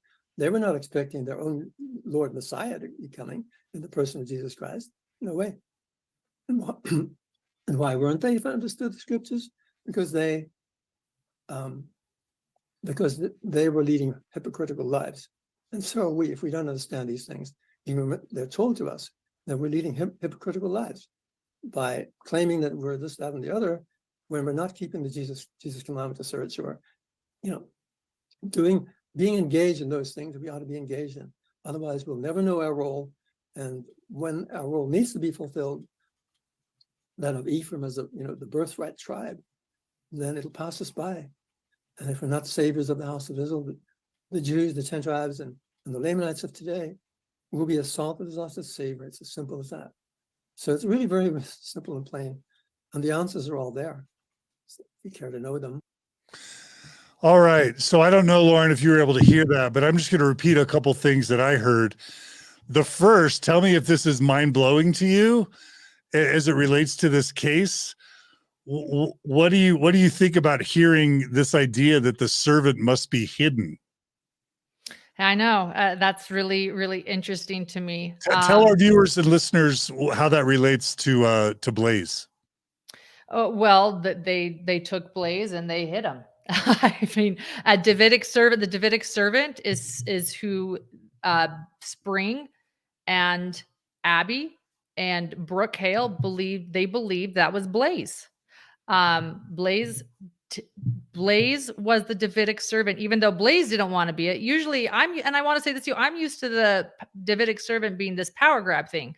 Chad Daybell thought he was the Davidic servant every year, every few years. It's been like every 3 months these days, a new person that says I'm the Davidic servant comes out. It's really interesting to me that they decided that he was the Blaze, this young 16-year-old was the Davidic servant, not them, not Brooke, not, Spring, but Blaze, this boy who doesn't want anything to do with this prepper group. He is the hidden Davidic servant. And then they took him away and nobody knew where he was. And they were going to keep him hidden, right? The whole reason they're going to Canada and Alaska is to hide Blaze Thibaudeau. It's wild. And I want to point this out too, which is frightening to me. How are they going to hide a 6 foot, 160-pound football player? And that's what his dad brought up too. Were they going to drug him? Were they going to tie him up? Like, I don't know. Or maybe, I don't know. They're going to hide this guy. They're going to hide him. They're going to hide him from the world. Hide Blaze. Yeah. Yeah. So that's interesting. This idea that it must be hidden is what drove Spring and Abby and Brooke to take freaking Blaze to Alaska. I'm sure without adequate preparation, right?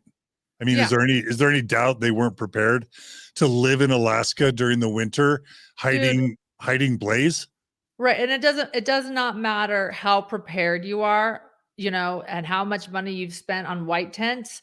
Alaska in the wintertime, they were going up there in the winter, at the beginning of winter. That it's not even like how many daylight hours do you even get? That is not, in my opinion, survivable for a few people from Arizona. Yeah. In addition, Avraham Gileadi talks about everyone needing to know their role. Now, this is interesting because when people lead, when these Mormons who are having bad marriages, having financial struggles, when they fall on hard times and life is starting to get really crappy for them, this idea of, hey, if you study Isaiah, if you learn about the end times, you can learn your role. And once you learn your role, you can have a special role to play in preparing the earth for the second coming. Isn't that kind of what Chad and Lori were thinking and feeling? Isn't that what Tom Harrison thinks? Like, isn't that what Julie Rowe thinks? Isn't that how all these prepper personalities and all this prepper mayhem ends? Is everybody thinking they've got this special purpose to usher in the second coming, and they've got a role to play, and they're seeing visions and they're getting special powers? It's like nurturing mental illness. It's like nurturing multiple personality disorder, schizophrenia, and teaching them that their dreams are real. It just seems like this idea of nurturing the idea that everybody can be special and has a role to play in the end times, when again, they're from Burley. You know what I mean? Correct. I think that that's exactly what's going on here. And that's exactly why we're doing this episode is, there's a symptom that's happening again and again and again. Chad and Lori, Blaze, on and on and on. Who is perpetuating, who is validating, who is telling people, who is teaching this again and again and again. And I want to point this out too, as someone who does know a lot about the Church of Jesus Christ of Latter-day Saints, as someone who doesn't think that I'm ignorant. I might not be able to tell you what Isaiah means. And I have a lot of questions about the book of Revelation, but I think I have a good, solid grasp on the beliefs and the theology of the Mormon Church. I was listening to him and really it felt like word salad to me. I felt dumb. I did not know what he was saying. I was confused. And then he was telling me that I needed to know this, that I needed to know my place. It was that speech I just want to bring up again was very minimizing to me. Like, I feel very lost.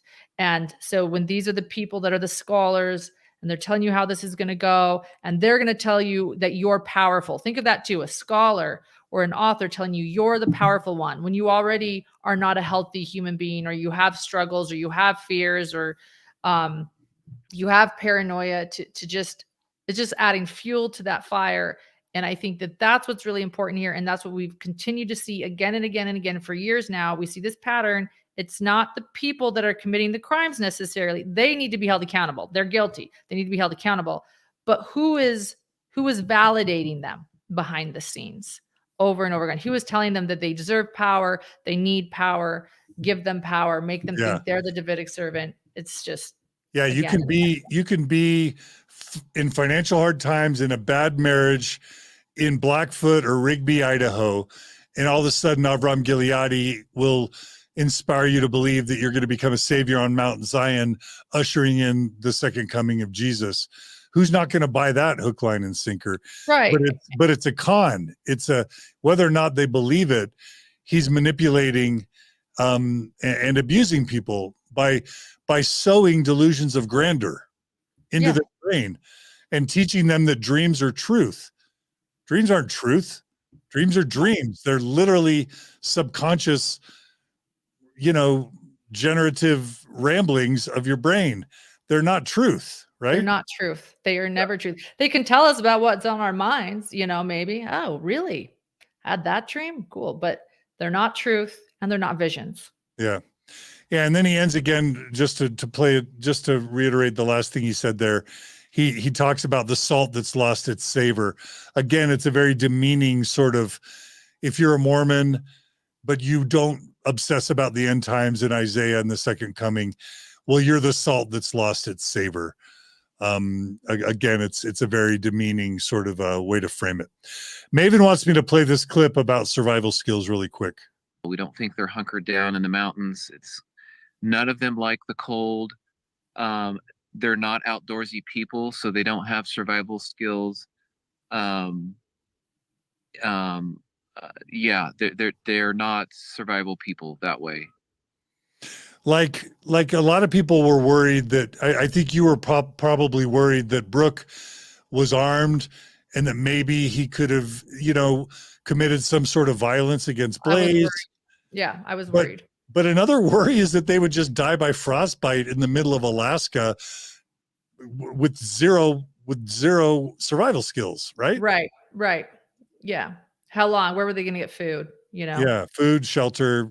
Unless they took their buckets of wheat with them, then they could grind it. All right, let's go to the fourth clip with Avraham. I love how you said earlier about how the book of Isaiah reveals patterns. And in the Doctrine and Covenants, we read how the Lord gives us patterns so that we won't be deceived. And I think that it's an interesting aspect of potentially a veil of unbelief that is largely over us as members of the church, that we don't seem to believe that the Lord will raise up a prophet, the likes of Moses, the likes of Joseph Smith, a John the Baptist who prepares the way for the Savior. And yet the scriptures are replete with this pattern of a deliverer who comes, who offers physical salvation, who reveals records and translates them by the power of God. And I think, as you said, if we had an understanding of the scriptures and if we looked at them with an eye of faith, it would seem logical that the Lord will raise up someone in a similar fashion to do that work in the last days. There is. Okay, Lori, can I just ask you, don't Mormons believe they have a prophet? That's what I was thinking. Isn't it all bizarre to you that these active, faithful Mormons are saying our church is boring, it doesn't have what we need, but the Lord will raise up a prophet to deliver us? What about that was very odd to me. I'm like, the entire thing is God. Yeah, the entire premise of the LDS church is that prophets are now back on earth with the authority to act in God's name, but they're not, I guess, parting the Red Sea. They're not Moses enough. Thus, we need something a little less vanilla. Give us something more. I want to point out something she said. She said a lot. It just kept getting stranger and stranger. But this idea of patterns, I do want to point that out. The first thing she said, you teach us, Gileadi, that the Lord gives us patterns so that we won't go astray. Dr. John Matthias, my co-host, my husband, and I talk a lot about patterns and the need for patterns. Julie Rowe's really big into patterns. Chad Dable and Lori Vallow were really big into patterns. And we discuss how people want the world to make sense. And the bottom line is the world doesn't make sense. You know, we can't control what happens to us. We can't control how the world changes and people change and society change. And we want the world to make sense. And people will often look to patterns desperately, in a desperation for the world to make sense, when really there isn't even a pattern there. So I find it really interesting that Gileadi is actually perpetuating this idea of patterns. No, the Lord is giving us patterns so that we don't go astray. Everyone of this sort of visionary preppers is always looking to patterns. Julie Rowe's looking to patterns. And I just want to point that out. I think that's a concern to me. Guess what? There isn't always a pattern. Sometimes we desperately want to see patterns when patterns aren't there because we want it to make sense. But you know what? A lot of times there just isn't a pattern and nothing's going to make sense. And when we spend all our days looking at patterns, that actually is not helpful at all. And it's actually what probably got this group to go to Alaska, was a fake pattern that they believed was from the Lord. So although that was something very small she said, I want to bring that up. That's very concerning to me. You know what? There aren't a lot of patterns. There's evidence, there's facts, there's emotions, but that doesn't have to mean there's some pattern that the Lord needs us to see. But that was just barely a mention. I had to just go on that tangent. No, that's great. There was a quote Ashley wrote, "Why do these people need this crap to be real? They need better hobbies." I was watching a TikTok clip with Richard Dawkins, and he was saying that when they put pigeons in these little Skinner boxes to do, these behaviorist sort of experiments where they, give them pellets and they eat the pellets, or they peck on the lever that releases the pellet. They did this experiment where they would just randomly release the pellets to a bunch of pigeons, but not have it match any pattern or any behavior on the pigeon's part. And what they noticed was that one pigeon would put his elbow in the ground and go in circles. Another would peck the corner of the cage. Another one would flap its wings 3 times. And what they realized is that whatever the pigeon was doing when it got the pellet, the pigeon would then repeat that behavior, thinking that repeating that behavior would make the next pellet come. And the point is just as not just as humans, but as animals, we see patterns just when there are none, because like you said, Lauren, it helps the world make sense, because it's not fun to think that things are random, that there's no divine power, that everything's chaotic, and that we could die or get sick at any time. So it makes sense, but it does feed, again, mental illness. Maven made the point in the behind the scenes chat that pattern seeking is a huge indicator of all conspiracies. Numerology, right? Signs of the times. Correct. There's a war in Israel. There hasn't been wars in Israel every decade for the past 120 years. There has been. There's earthquakes. There aren't earthquakes every year. There's hurricanes. There aren't hurricanes every single year. But somehow people think that these patterns somehow are meaningful. Are evidence. They refer to patterns as evidence, and they take off to Alaska, or they kill their children. I mean, it's really bad what people do. So and I'll just say that this dumb Arab-Israeli conflict, this Palestine-Israel conflict in the Gaza Strip right now, it's not helpful to this prepper problem. They have their own problems. It's a big part of it. Yeah, it's not their job to worry about us. They've got their own stuff to worry about, but it's not helping Mormon doomsday preppers. I'll just say that. No. Yeah. And again, just to touch on a couple more points. Not only is the Lord going to raise up a new prophet outside of the quorum of the 15, right? But there's going to be a deliverer that's going to create new records and translate the hidden sealed plates. So they're not just looking for a new delivering prophet. They're looking for new scripture. So it's our, there's this guy Christopher Nemelka. Oh yeah, Chris Malka. There have already been Mormons emerging claiming to have translated sealed portions of the plates. Correct. But that's gonna come in these Doomsday Mormon preppers in the future as well, right? People claiming right to be translating plates. Right. And since we're since we're on this podcast and you brought him up, I just want to say, if anybody, he's a bad dude, Kristen Melka. Yeah. I'll just say that. I'm saying that. So yeah, don't listen Watch to out. him. Be careful. Another Be super one. careful. Yeah. All right. I'm going to go ahead and play the last clip we have from Avraham Gileadi talking about the Davidic servant, and then we'll finish the story. Right, Megan? It's a good question, too. Asking really great questions. Well, this, not just in the Old Testament, I was going to mention, like Black Elk speaks. Black Elk was a visionary. There were Native American visionaries who saw the coming of this person. In his case, it was likened to a black horse. And there were 6 grandfathers, and which I interpret to be dispensation leaders, and 4 sets of 12 horses from the north, south, east, and west. And the black horse came at the end. I think he was the 7th grandfather, and gathered all the elect, basically, as Jesus says in Matthew 24, from around the world, and led them to the happy hunting ground with the millennial age. But yeah, to your question about the false Christ, I don't think very many people are coming along who claiming to be Jesus Christ. But we've already seen quite a few false claimants of being a Latter-day David. And basically, it's more par for the course because it tells us we're there. Those are the people that are going to be the false Christ and false prophets. They're trying to be this messianic figure, which the servant is, though he's not himself the Messiah. He is a messianic person, as Joseph Smith was a messianic person. And they're going to be counterfeits that come along. And because of that, we get a bad rap about the servant himself, which is not, you can't pin that onto the idea that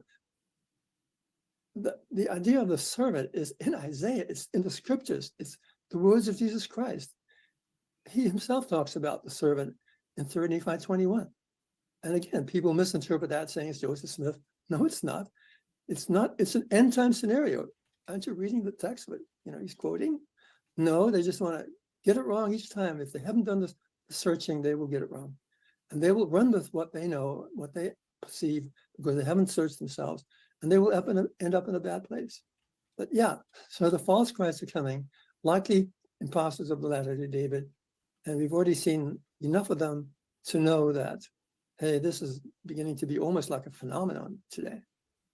Yeah. And it's kind of funny when you think about it, because these people is. It's somewhat have ironic.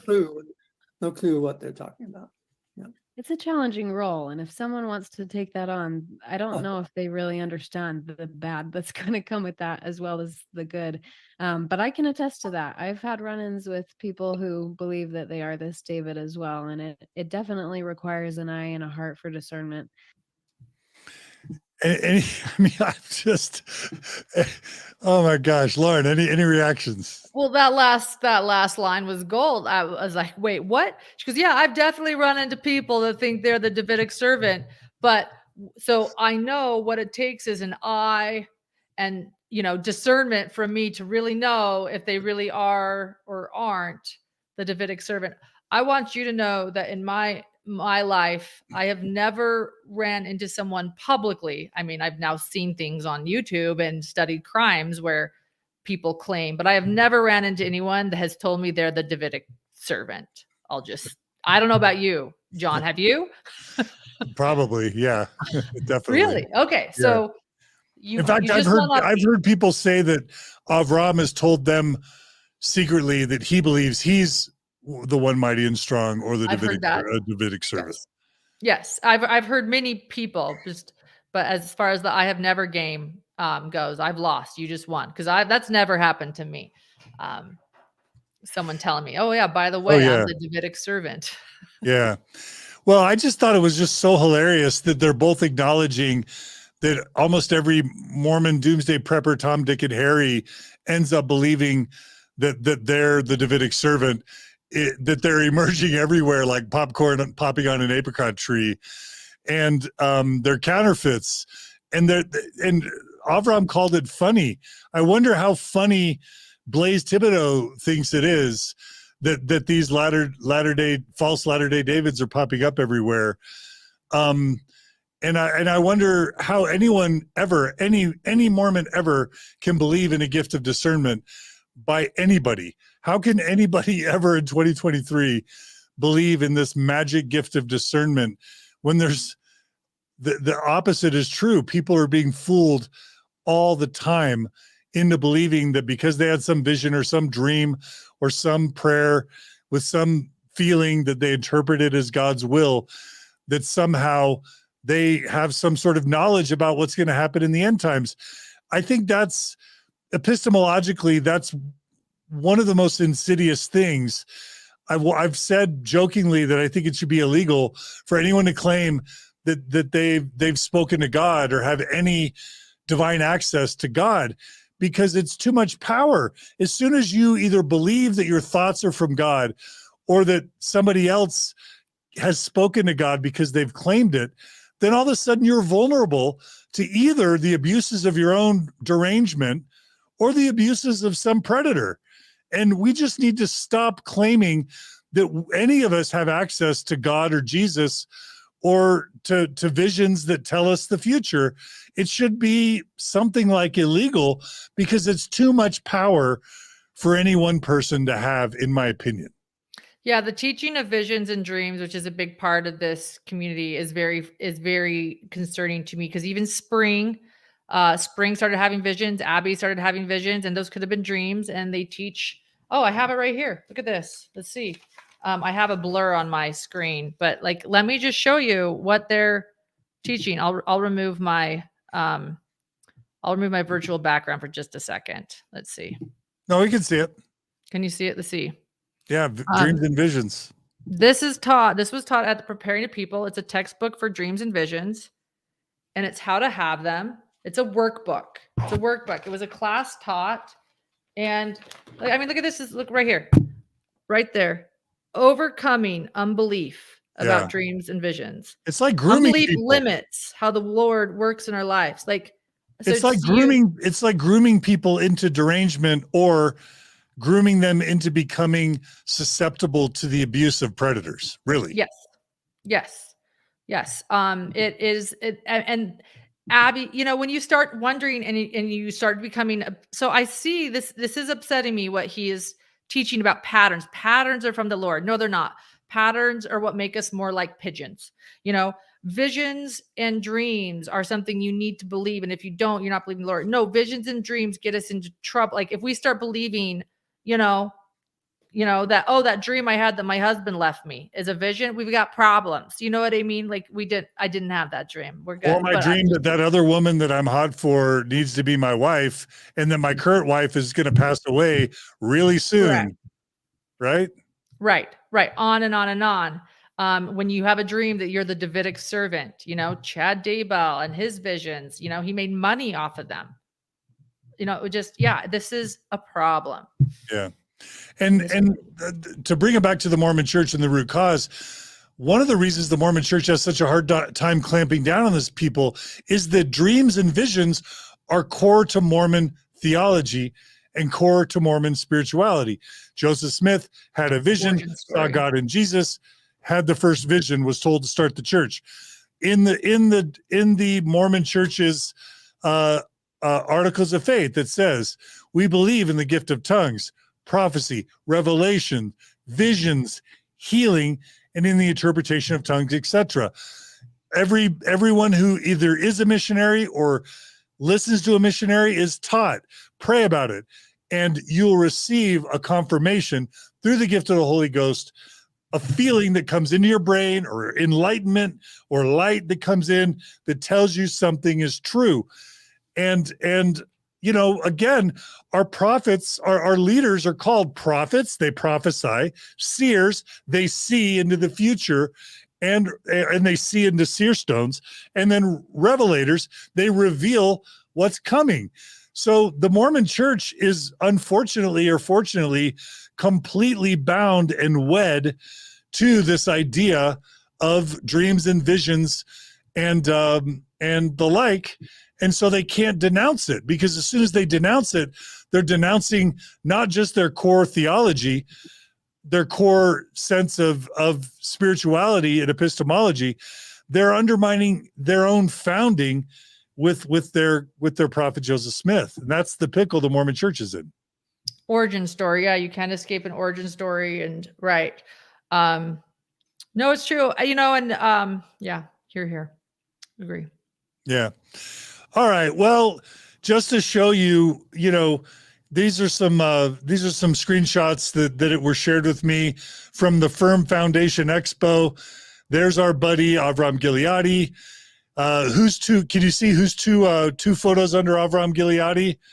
Yes, there's Roger K. Young. That's our buddy Roger Young. Tell us who that is.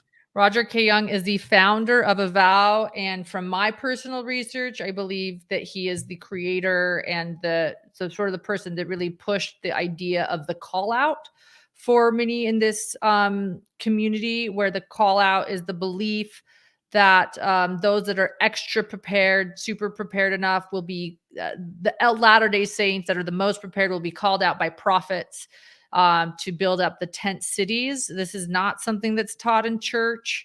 This is something that Avow teaches a lot, and my research takes me back to Roger K. Young on that. And then he sold Avow to Christopher Perrett. But what's crazy is that these conferences are being held every year in Ogden, in Salt Lake, in Sandy, in Provo, right under the noses of the top Mormon church leadership. But by the way, who's that buddy in the top right? Who's that photo of? Tim Ballard. Timothy Ballard. There's Rod Meldrum there. Okay, that's just one. Here's another one. There's Avraham Gileadi down at the bottom.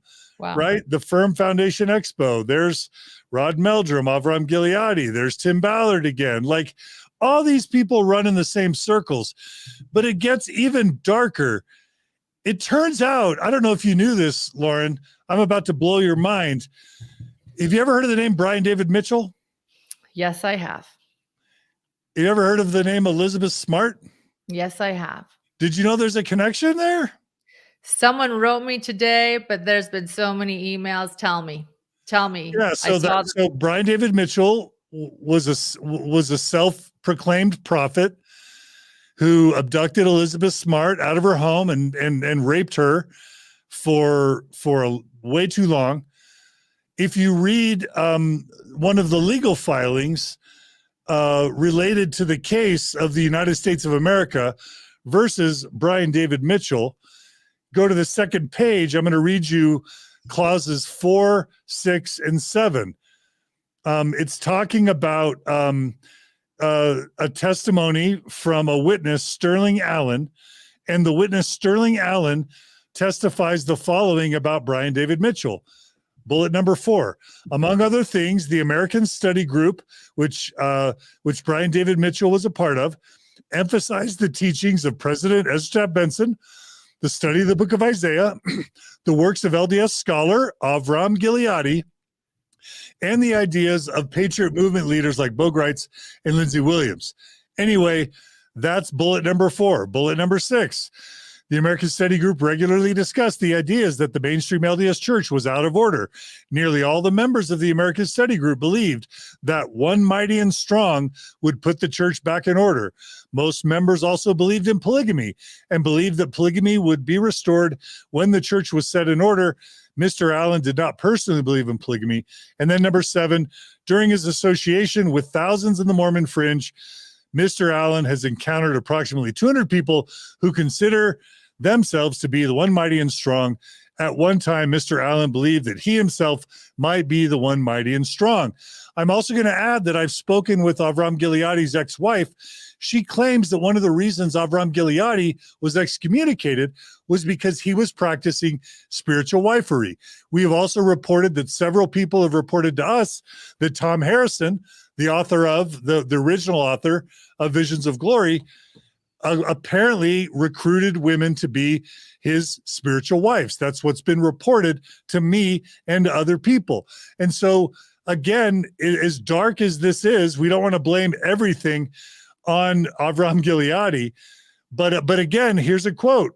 Mitchell and, Brian David Mitchell and Wanda Barzee claim to have received angelic visitations and revelations. And there in the bottom, it says, one source of their inspiration was the literary message of Isaiah by Avraham Gileadi. So there it is. I don't know what else to say. He's associated with so many dark and diabolical and evil things. Is this parallelism? I don't know. No, I know, right? That's a great question. Is it parallelism? But it's concerning nonetheless. You don't hear them saying they're influenced by Sam Young or John DeLynn or Lord Matthias or Lord Dr. Matthias. Yeah. So is it parallelism? Maybe. Is it obscure? I don't know. But I guess when it happens again and again and again, and all the crimes that we're seeing, the LDS people are a part of these days, which is a lot. Again, I don't want to keep covering LDS crimes, as I always say. Unfortunately, they're creating content. Unfortunately, there's enough that we have to dive deep into this. That here we are tonight on a Monday doing an episode. Again,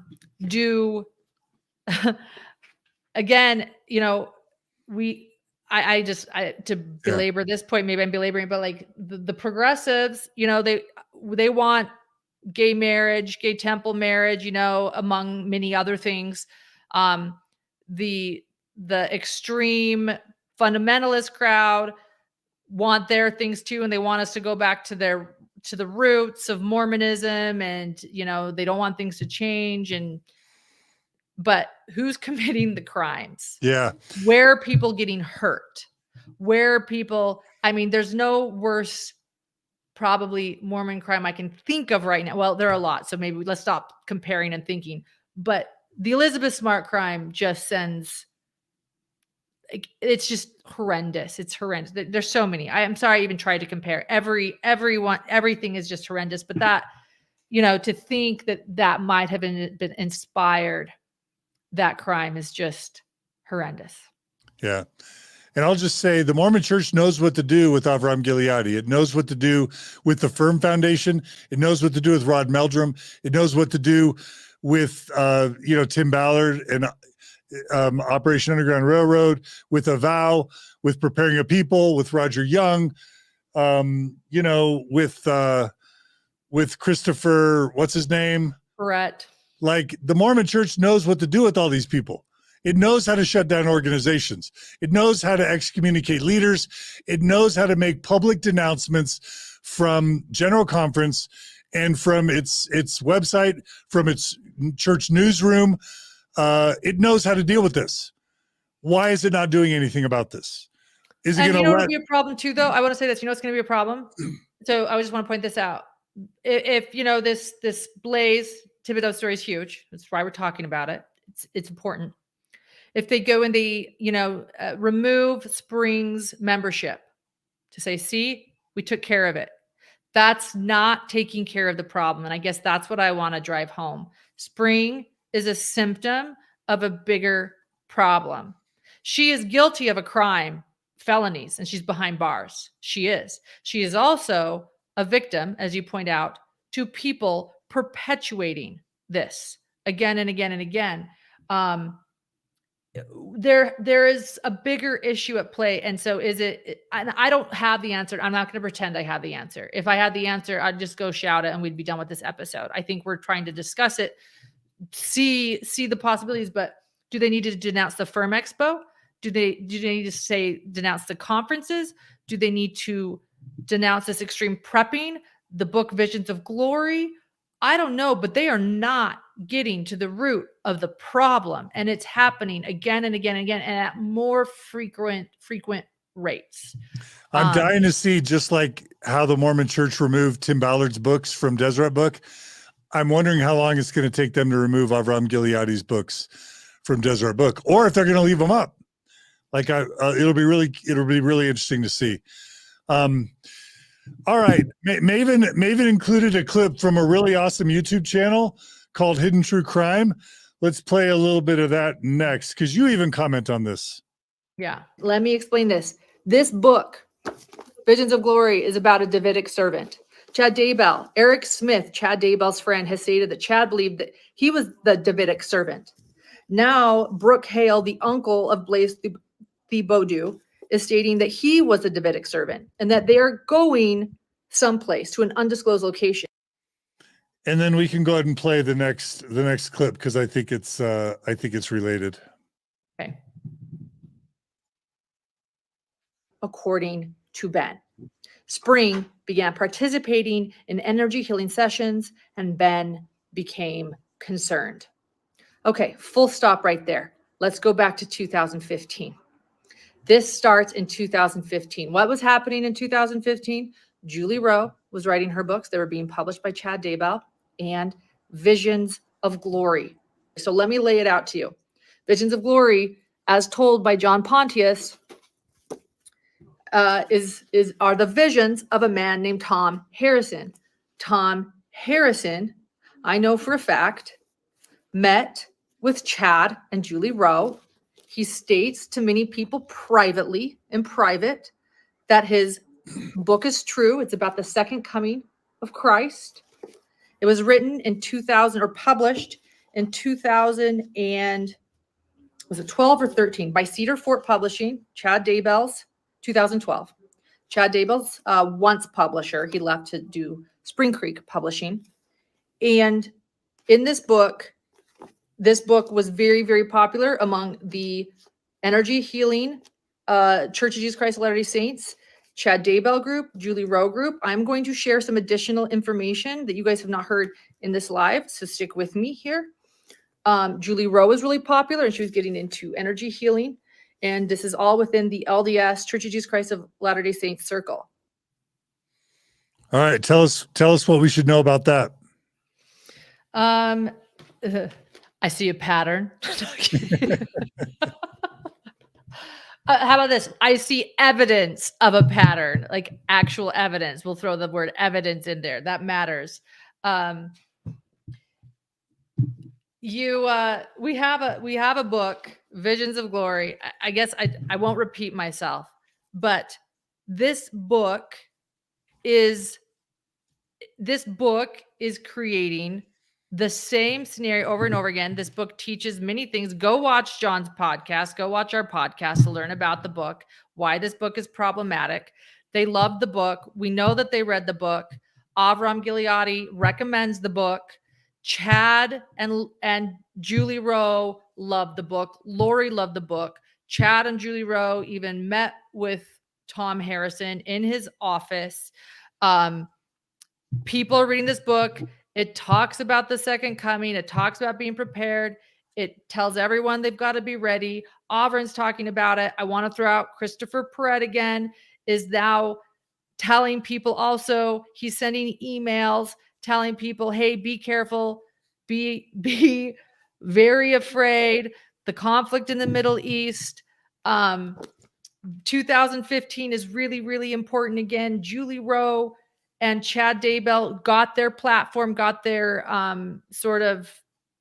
it was 2015 that really took them by storm. And then when Julie started publishing her books, it's just, I don't know how to drill this home any more. It's exhausting. It's exhausting. I gotta show the photo that we showed a couple weeks ago. This is Lori Daybell, Lori Vallow and Chad Daybell. Chad's wife's dead by this point. Lori's children are dead by this point. Two of Lori's ex-husbands are dead by this point. Lori's brother's dead by this point. They've absconded to Hawaii to become the Davidic servants, I guess, to usher in Jesus' second coming. And what's the book under Lori Vallow's right knee, Lauren Matthias? Visions of Glory. Visions of Glory, the book that we are The book that we're talking about here, hundreds of thousands of copies sold. I was sad to learn by Barbara Brown, our mutual friend, that sales of this book went up when we did our episodes about it, which kind of bummed me out.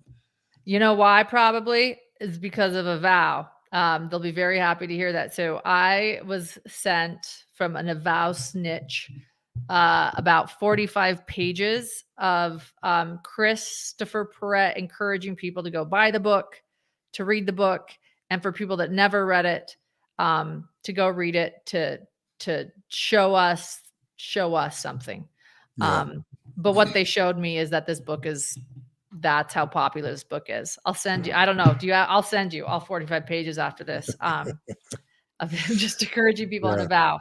So, and by the way, I'm just going to keep harping on this.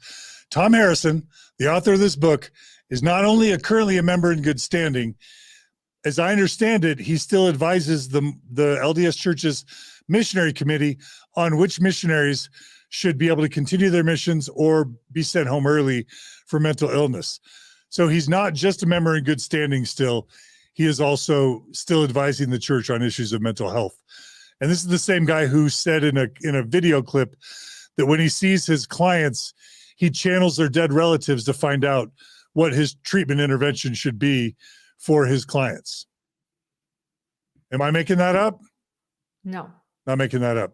No. Let's go to this next clip you helped us find where Julie Rowe gets into the Davidic servant dialogue. You want to set this up or Yeah. This is 2000 and this is 2017. So this is Julie Rowe from Julie Rowe's channel. She's talking with her once friend, Eric Smith. I do want to know Eric Smith has moved on from this chapter in his life. Eric and I communicate. So we're sharing this because Julie Rowe, they did an entire podcast episode on the Davidic servant in 2017. And Eric asks her who she thinks who the Davidic servant is. All right, let's roll the clip. Oh, wait a minute. I lost, let me share the screen. There And we as you look for it, oh, there we go. You got it. Okay. Have you seen the servant, Julian? I'm kind of wondering too, does the servant have like an office or somewhere they work from? I have seen a servant, and they do have an office, and they have an office in the West. I'm not going to tell you where it is, but there is an office in the West near where the church headquarters will be at that time. Well, we know the church headquarters will be in Rexburg, so I'm not going to tell you exactly where it is, but it'll be in the Rexburg area. Okay. Interesting. I see that the dispensation presidency, the Davidic servant, or the presidency will have offices near the church headquarters, which later will be in Rexburg after the big earthquake. But this is a few years later after that, 2 or 3 years later after that big earthquake that happens in Utah. So I don't know the exact time frame. And then after they have been established and the 144,000 begin to go out, the remaining work will be done where they are traveling the earth as resurrected or translated beings. And they will go over to New Jerusalem and help establish some of the work in New Jerusalem preparatory to the Savior's return. Then at a later point, they will all be living in the New Jerusalem as a city of light. Okay. Now, Julie, I want to ask about this present Davidic presidency, if you will. Are there many of these kinds of Davidic presidencies? Is there one? Are there other councils? There's one Davidic presidency, but they have a council. They have council, both men and women, and then from there, more councils are set up. That's the pattern: multiple councils with councils overseeing councils. Okay. That's how you can manage 144,000 people. Yeah. So when you're managing 144,000 people, you need councils managing councils, Lauren Matthias. Correct. Yes, and we need Davidic servants, you know. A presidency, a Davidic presidency. Yes. Yeah, I'm glad you played that. I just thought it was really interesting again because it shows again and again and again. This is not a new thing. And it didn't start with Julie Rowe either, you know, but we are seeing this again and again. I've heard from people that Chad thought he was the Davidic servant. I've heard that Julie now thinks she's the Davidic servant, but didn't maybe then. I've heard that maybe it was Tom, or that maybe Tom told Tim that he was the Davidic servant, Tim Ballard, but you know, I just again and again. Maven says that there's going to be a lot of Davidic council meetings because that's what we do. We do meetings. All right. Well, we have an amazing audience. We have 4,100 people joining us. I want to ask everybody, whether they're on Lauren's Hidden True Crime channel or on Mormon Stories, please subscribe right now to our channels and please like this episode. That will help it get shared in the algorithms. None of the journalists are really digging deep to really understand these concepts like Lauren does and like we try and do. So please like and share and comment. We always appreciate anyone who's willing to throw us some super chats. And I just want to thank my monthly donors who go to mormonstories.org and click on the donor button to become a monthly donor, because that's how we are able to do this show is by the support of our monthly donors. So thanks to all those who make this possible. Let's go ahead and move towards the end of this story. Let's go back to the dad, Brother Thibaudeau, and let's hear some of the remaining clips about how the story ends.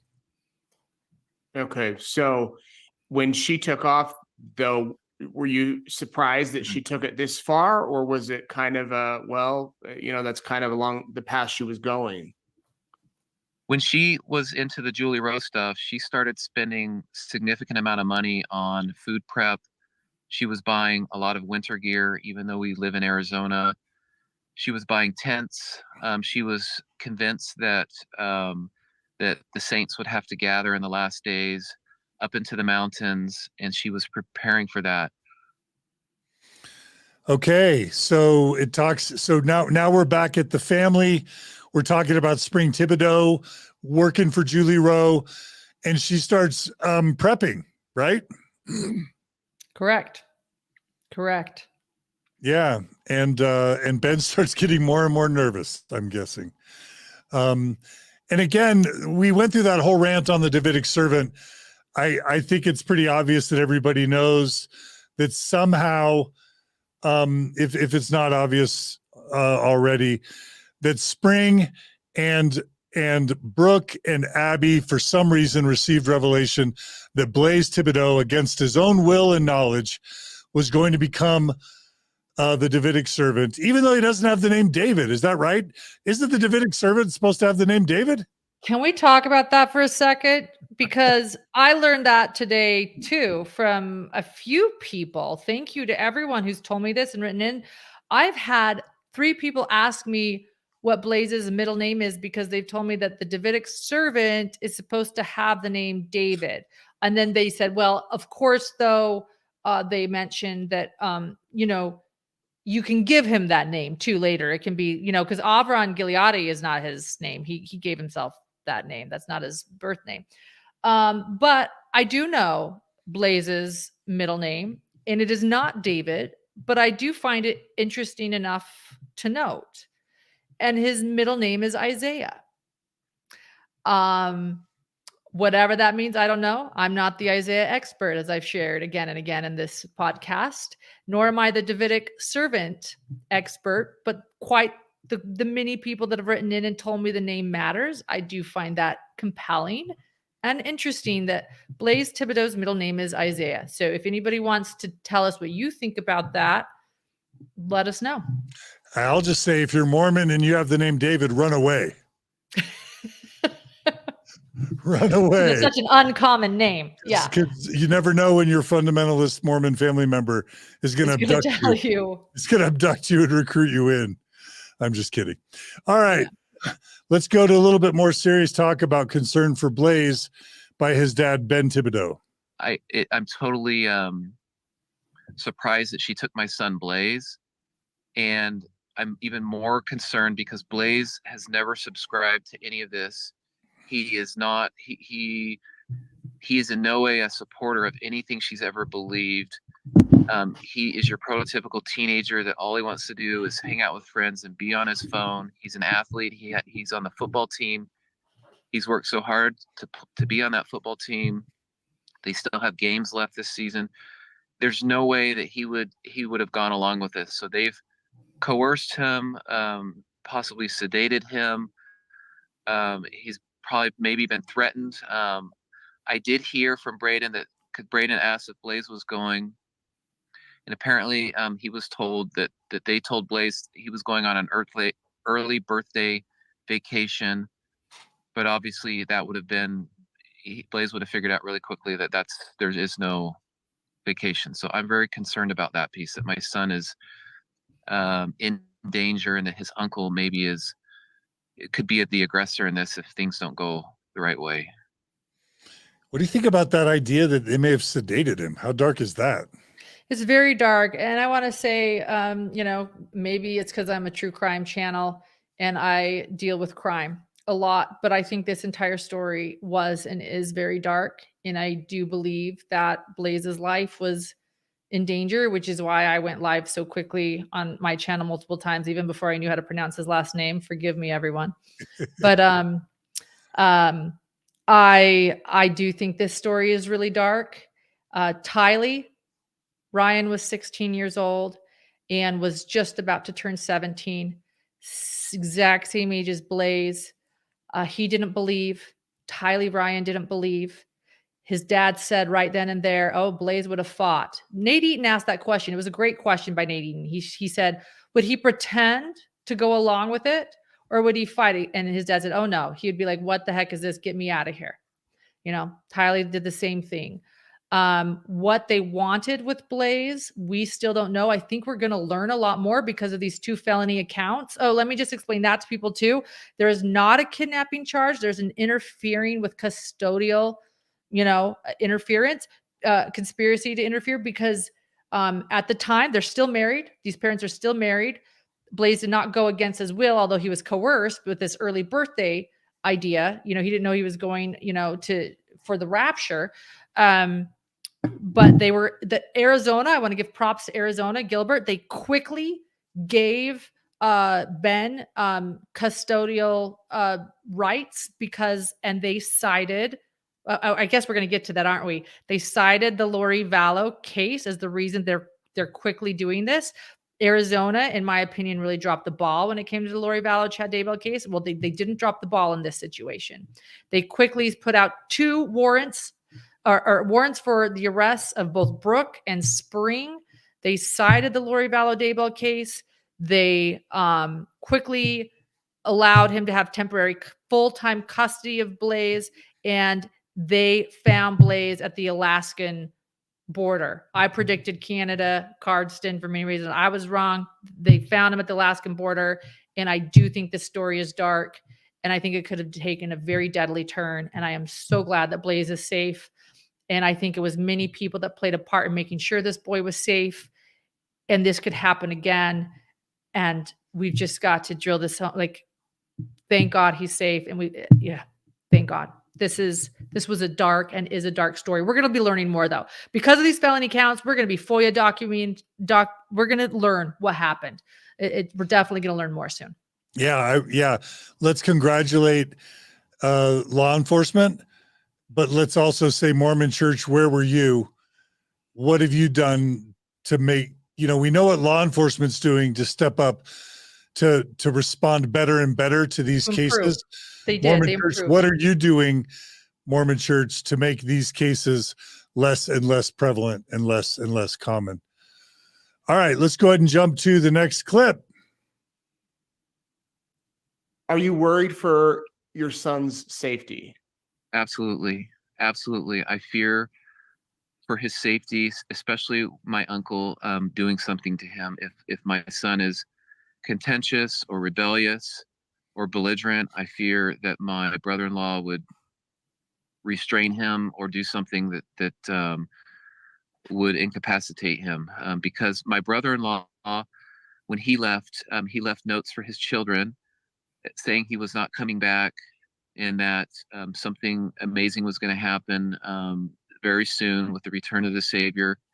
And he essentially wrote a last will and testament and divided out all his assets. He moved money into his children's accounts and to his wife's account, who's actually going through a very contentious divorce from. So he basically liquidated everything and divvied that up and told where he wanted all his assets to go. So I'm very concerned. Yes. And what does that mean to you, Lauren? Why is that troubling? That Brooke Hale was settling his accounts. I mean, this is so real. This is so literal and real. This isn't fun. This isn't an adventure.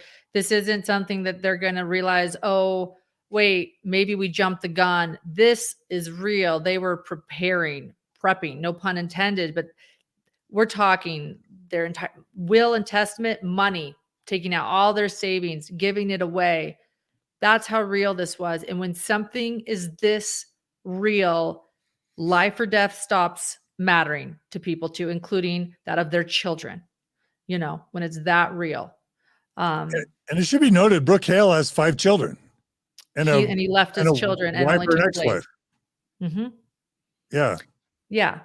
Yeah. And I can't imagine that he was that big of a fan of Blaze either if Blaze wasn't even believing in the mission, left his kids and then hold off Blaze for their own personal reasons. Yeah. All right. We got a couple more clips left. Let's play the next one. It's really hard. The literature they've been reading and the books and all the studying has just taken them down these dark rabbit holes and just has completely corrupted their brain. They're all good people. They're all wonderful people.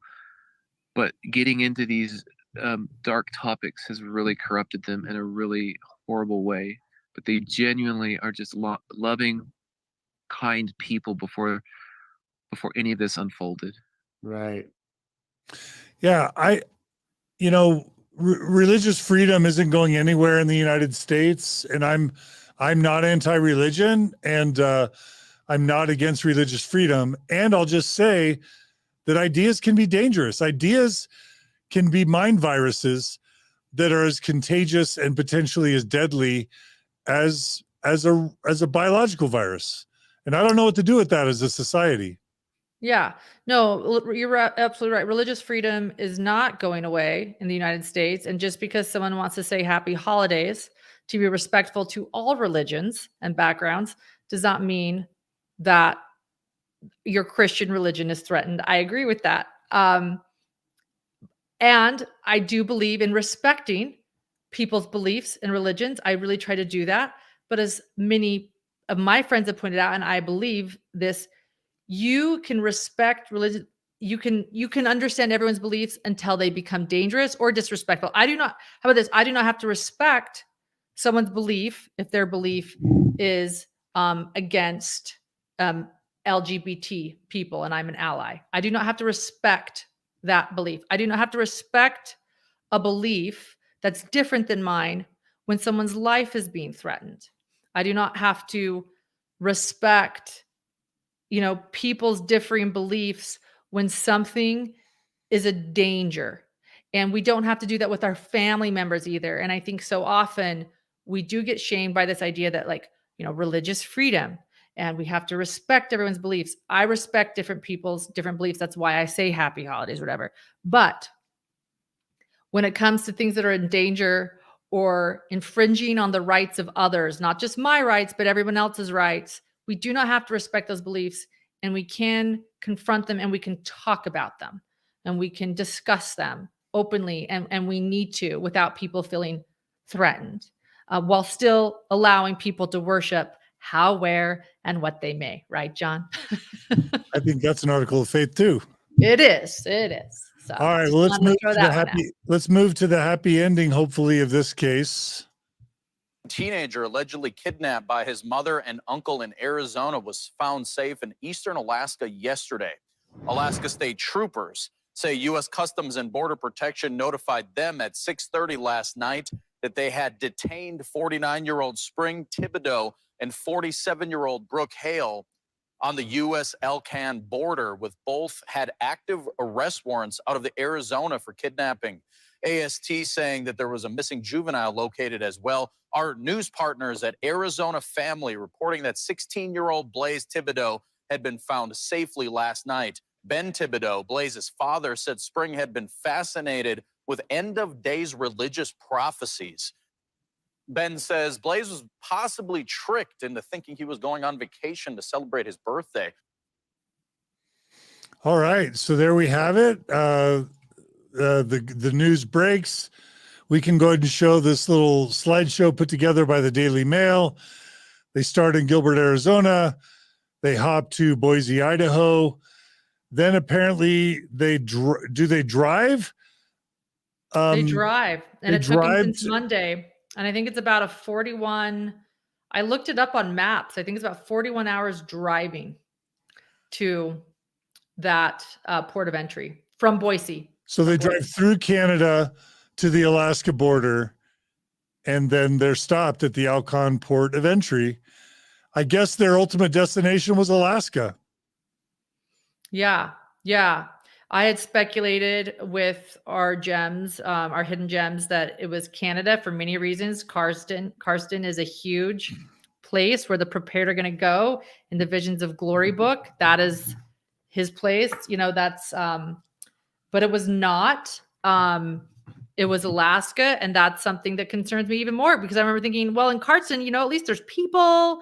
They're like-minded people. They'll be there. It's 11 degrees, but it's not, 30 below. Maybe they have people to stay with. I actually find it a lot more frightening that it was up in Alaska, in the middle of. And I'm curious if they had contacts in Alaska, if they were going to go to some sort of alleged safe house, and whether there's going to be any investigations into where they were going, and whether there were any other accomplices that were encouraging them to come there.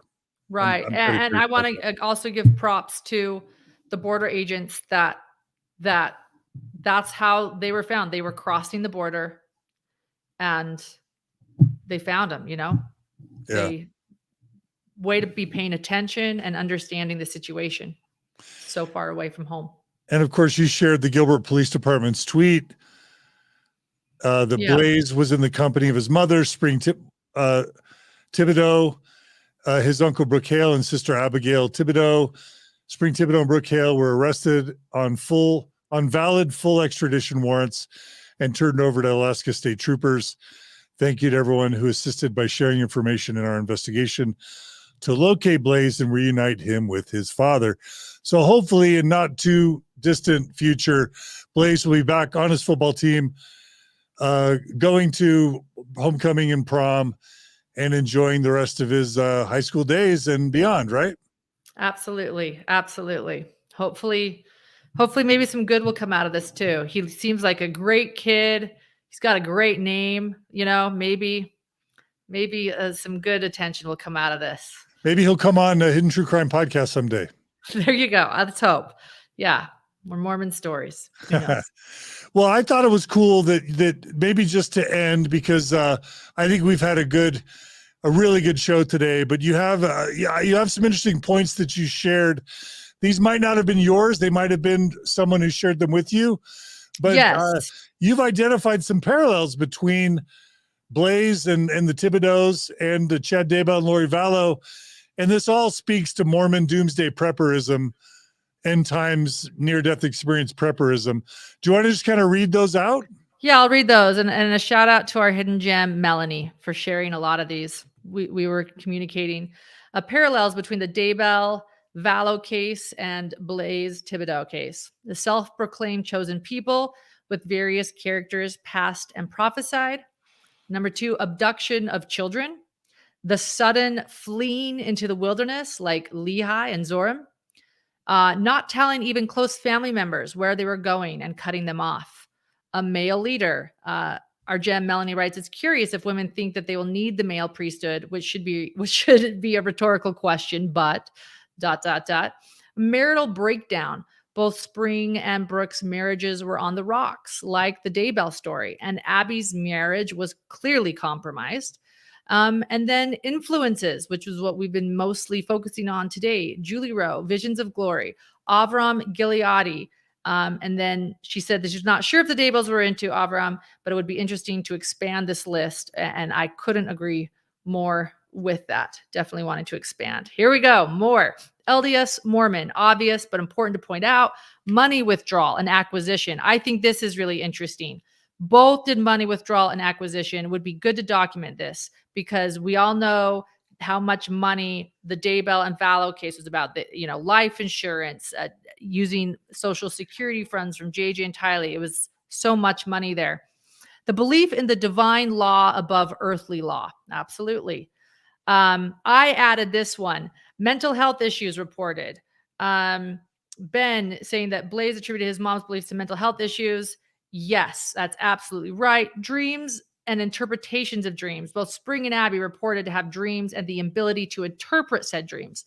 The deviation from LDS Mormon mainstream beliefs. And that is true. I think we covered that. Like, yes, worship at church happens, but these are conversations that are going deeper. They're finding an echo chamber, whether that's on social media or the hallway of the church or in their neighborhoods or at their friend's home. I'll just say the only problem I have with that one, and then I'll let you keep going. If 8 of Avraham Gileadi's books are being sold at Deseret Book, true. If Visions of Glory has sold hundreds of thousands of copies, it's hard to know how mainstream these beliefs are. That's all I'm going to say. Fair. That's fair. That's fair. Yeah, I absolutely agree with that. So how about this? These are not taught at church. Unless, I guess, you have that Sunday school teacher that brings Visions of Glory in the paper bag like they did for Megan on our podcast. So then maybe they are taught at church. Yeah. Most churches, I don't know. They're not in the curriculum taught at church. I don't know. I'm trying. I mean, there's kernels in all these teachings have kernels in Mormon doctrine. Angels, yes. Second coming, dreams, visions, prophets, coming of Jesus.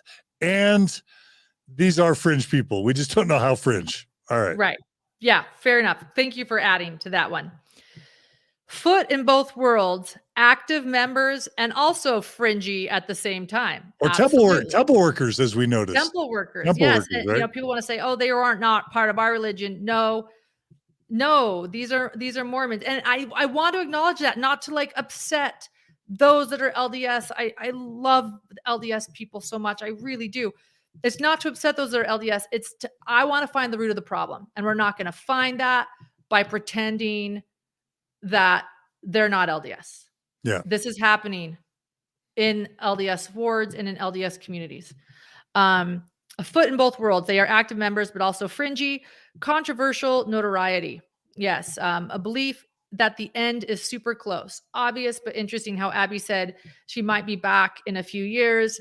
And Brooke told his kids that he didn't know when he would see them. Parents willing to abandon children for the cause. I mean, this is huge, right? Spring and Brooke still had children at home to raise. Location of origin, Arizona and Idaho. We get to now add Alaska to that, but Arizona and Idaho, what is it? And more specifically, not just Arizona and Idaho, let's talk specific. Gilbert, Arizona area, and the Rexburg, East Idaho area. East Idaho, I guess. And Provo, baby. Don't forget Provo, baby. Yeah, not a lot's going on there right now. I don't know. Yeah. Well, Brooke Hale was going on in Provo. Oh, true. You're right. Provo. Yeah, right. He was, yeah. A lot of firm expos and things happening in Provo. Basically, Provo North and Provo South were both involved. Okay. Yeah, and Avraham Gileadi teaches at BYU, right? So I don't know. I don't know about that. Yeah. Oh, maybe not. So he's just a scholar on the website? Is that it? Maybe. Okay. Who knows? I don't know. Clarifying that. Belief that the end is super close. Obvious comparison, but it is interesting how Abby said that she might be back in a few years, and Brooke told the kids that he didn't know when he would see them. I want to again bring up, this is similar to the Vallow-Daybell case. You have to understand that the rapture for many of these LDS preppers is pre-tribulations, not post. So they don't just go back up to live with Christ when he comes. they're going to be the remaining 144,000 on Earth, and they're going to just be dealing with stuff and hoping to get and portaling everywhere. Portals are a big part of that. You portaled from Cardston to Rexburg to Gilbert and back, all the portals. And your veil's ripped open, and you work on being translated. And the demons come into the crown of your head. Yes. So pre-tribulations, pre-trib is the Mormon belief. So that helps people understand that the end is near, but they're preparing for a lot. That helps people. People are recommending we do a portal vogue. Portals. Let your body move to the music. Yeah. Portals. Just as my little son says, just make sure when in your portal to wear a helmet. That's what matters most. All right. So I think we got locations. The last one is the last one you haven't gotten. Okay, thank you. Quoting scripture at people to get them to obey.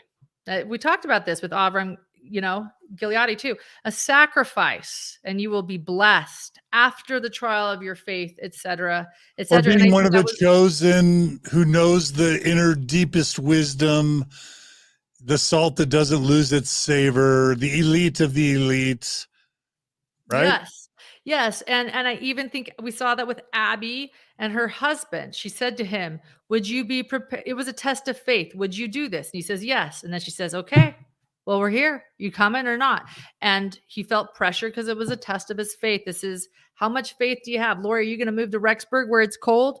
Are you going to sacrifice the thing you're supposed to love the most? It's always a test of faith, which is super manipulative.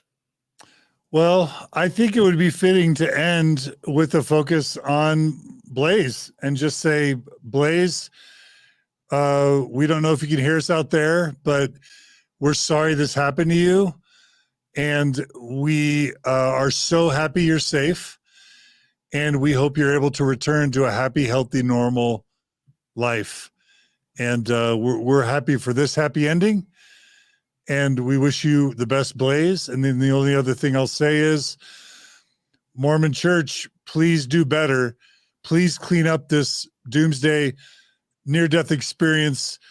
Visions of Glory, Tom Harrison, Avraham Gileadi, Isaiah, Rod Meldrum, Tim Ballard, Jody Hildebrand, Latter-day Media, Preparing the People, Mike and Nancy James's, Avow, Christopher Perrette, Roger K. Young, Timothy Ballard, Prepperism.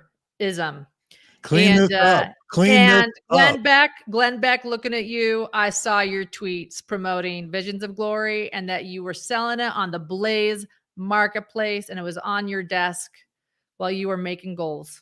So Mormon Church leadership, clean this up. You know how to do it. You've done it with the liberals. You've done it with the pro-LGBT people. You did it with John DeLynn. Come on. Sam Young, Natasha Helfer, Jeremy Runnels. You know how to get rid of people. You know how to purge. You know how to clean house.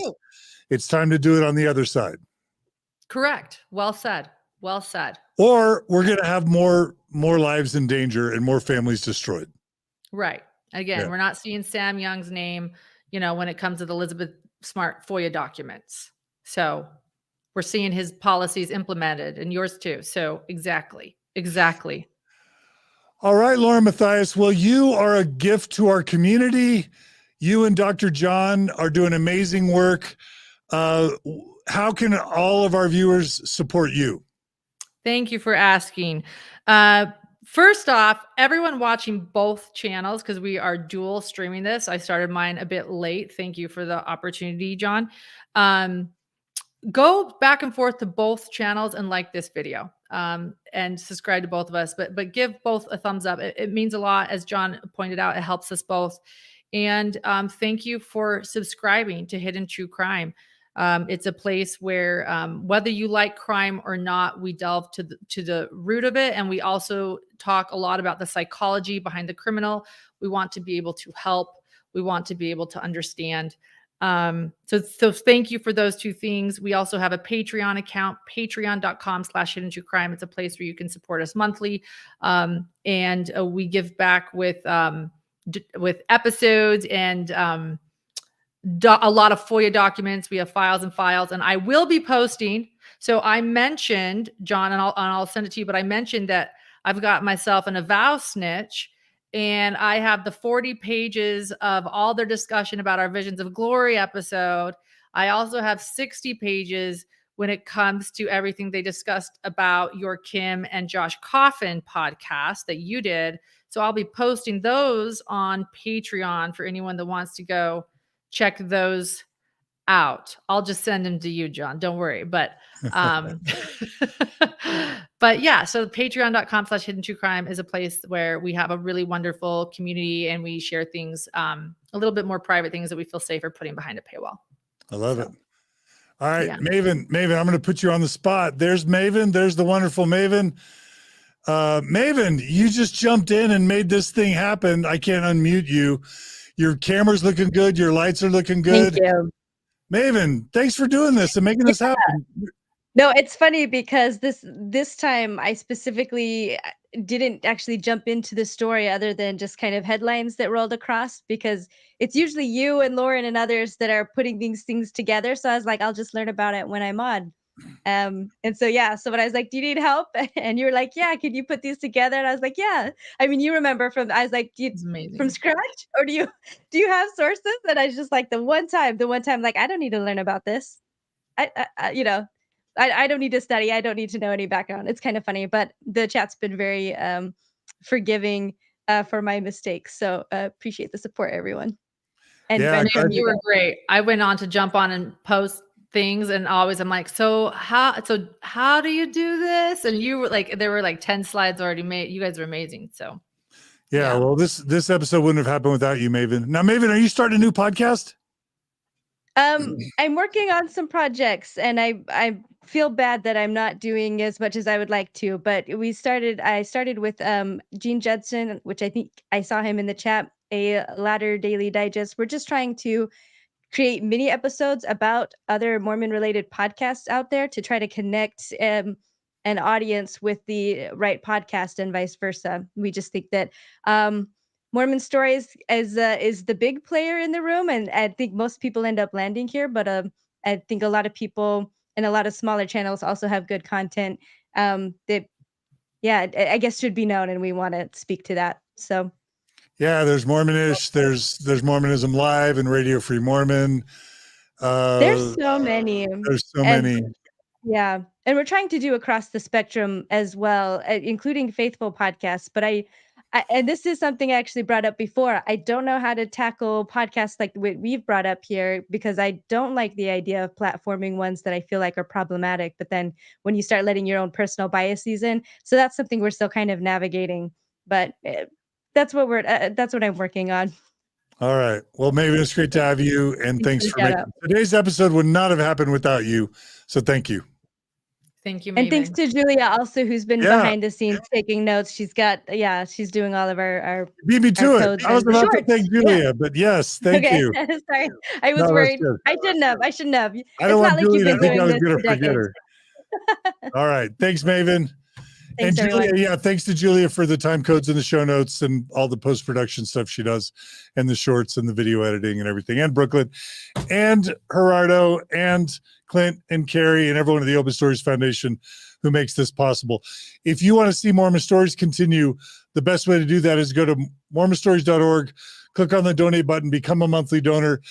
We lose 10 to 20 monthly donors a month, and if we don't replace them, then our revenue starts to drop and we start to have to cut services. So if you want to see Mormon Stories continue, please become a monthly donor, and we'll keep doing good stuff.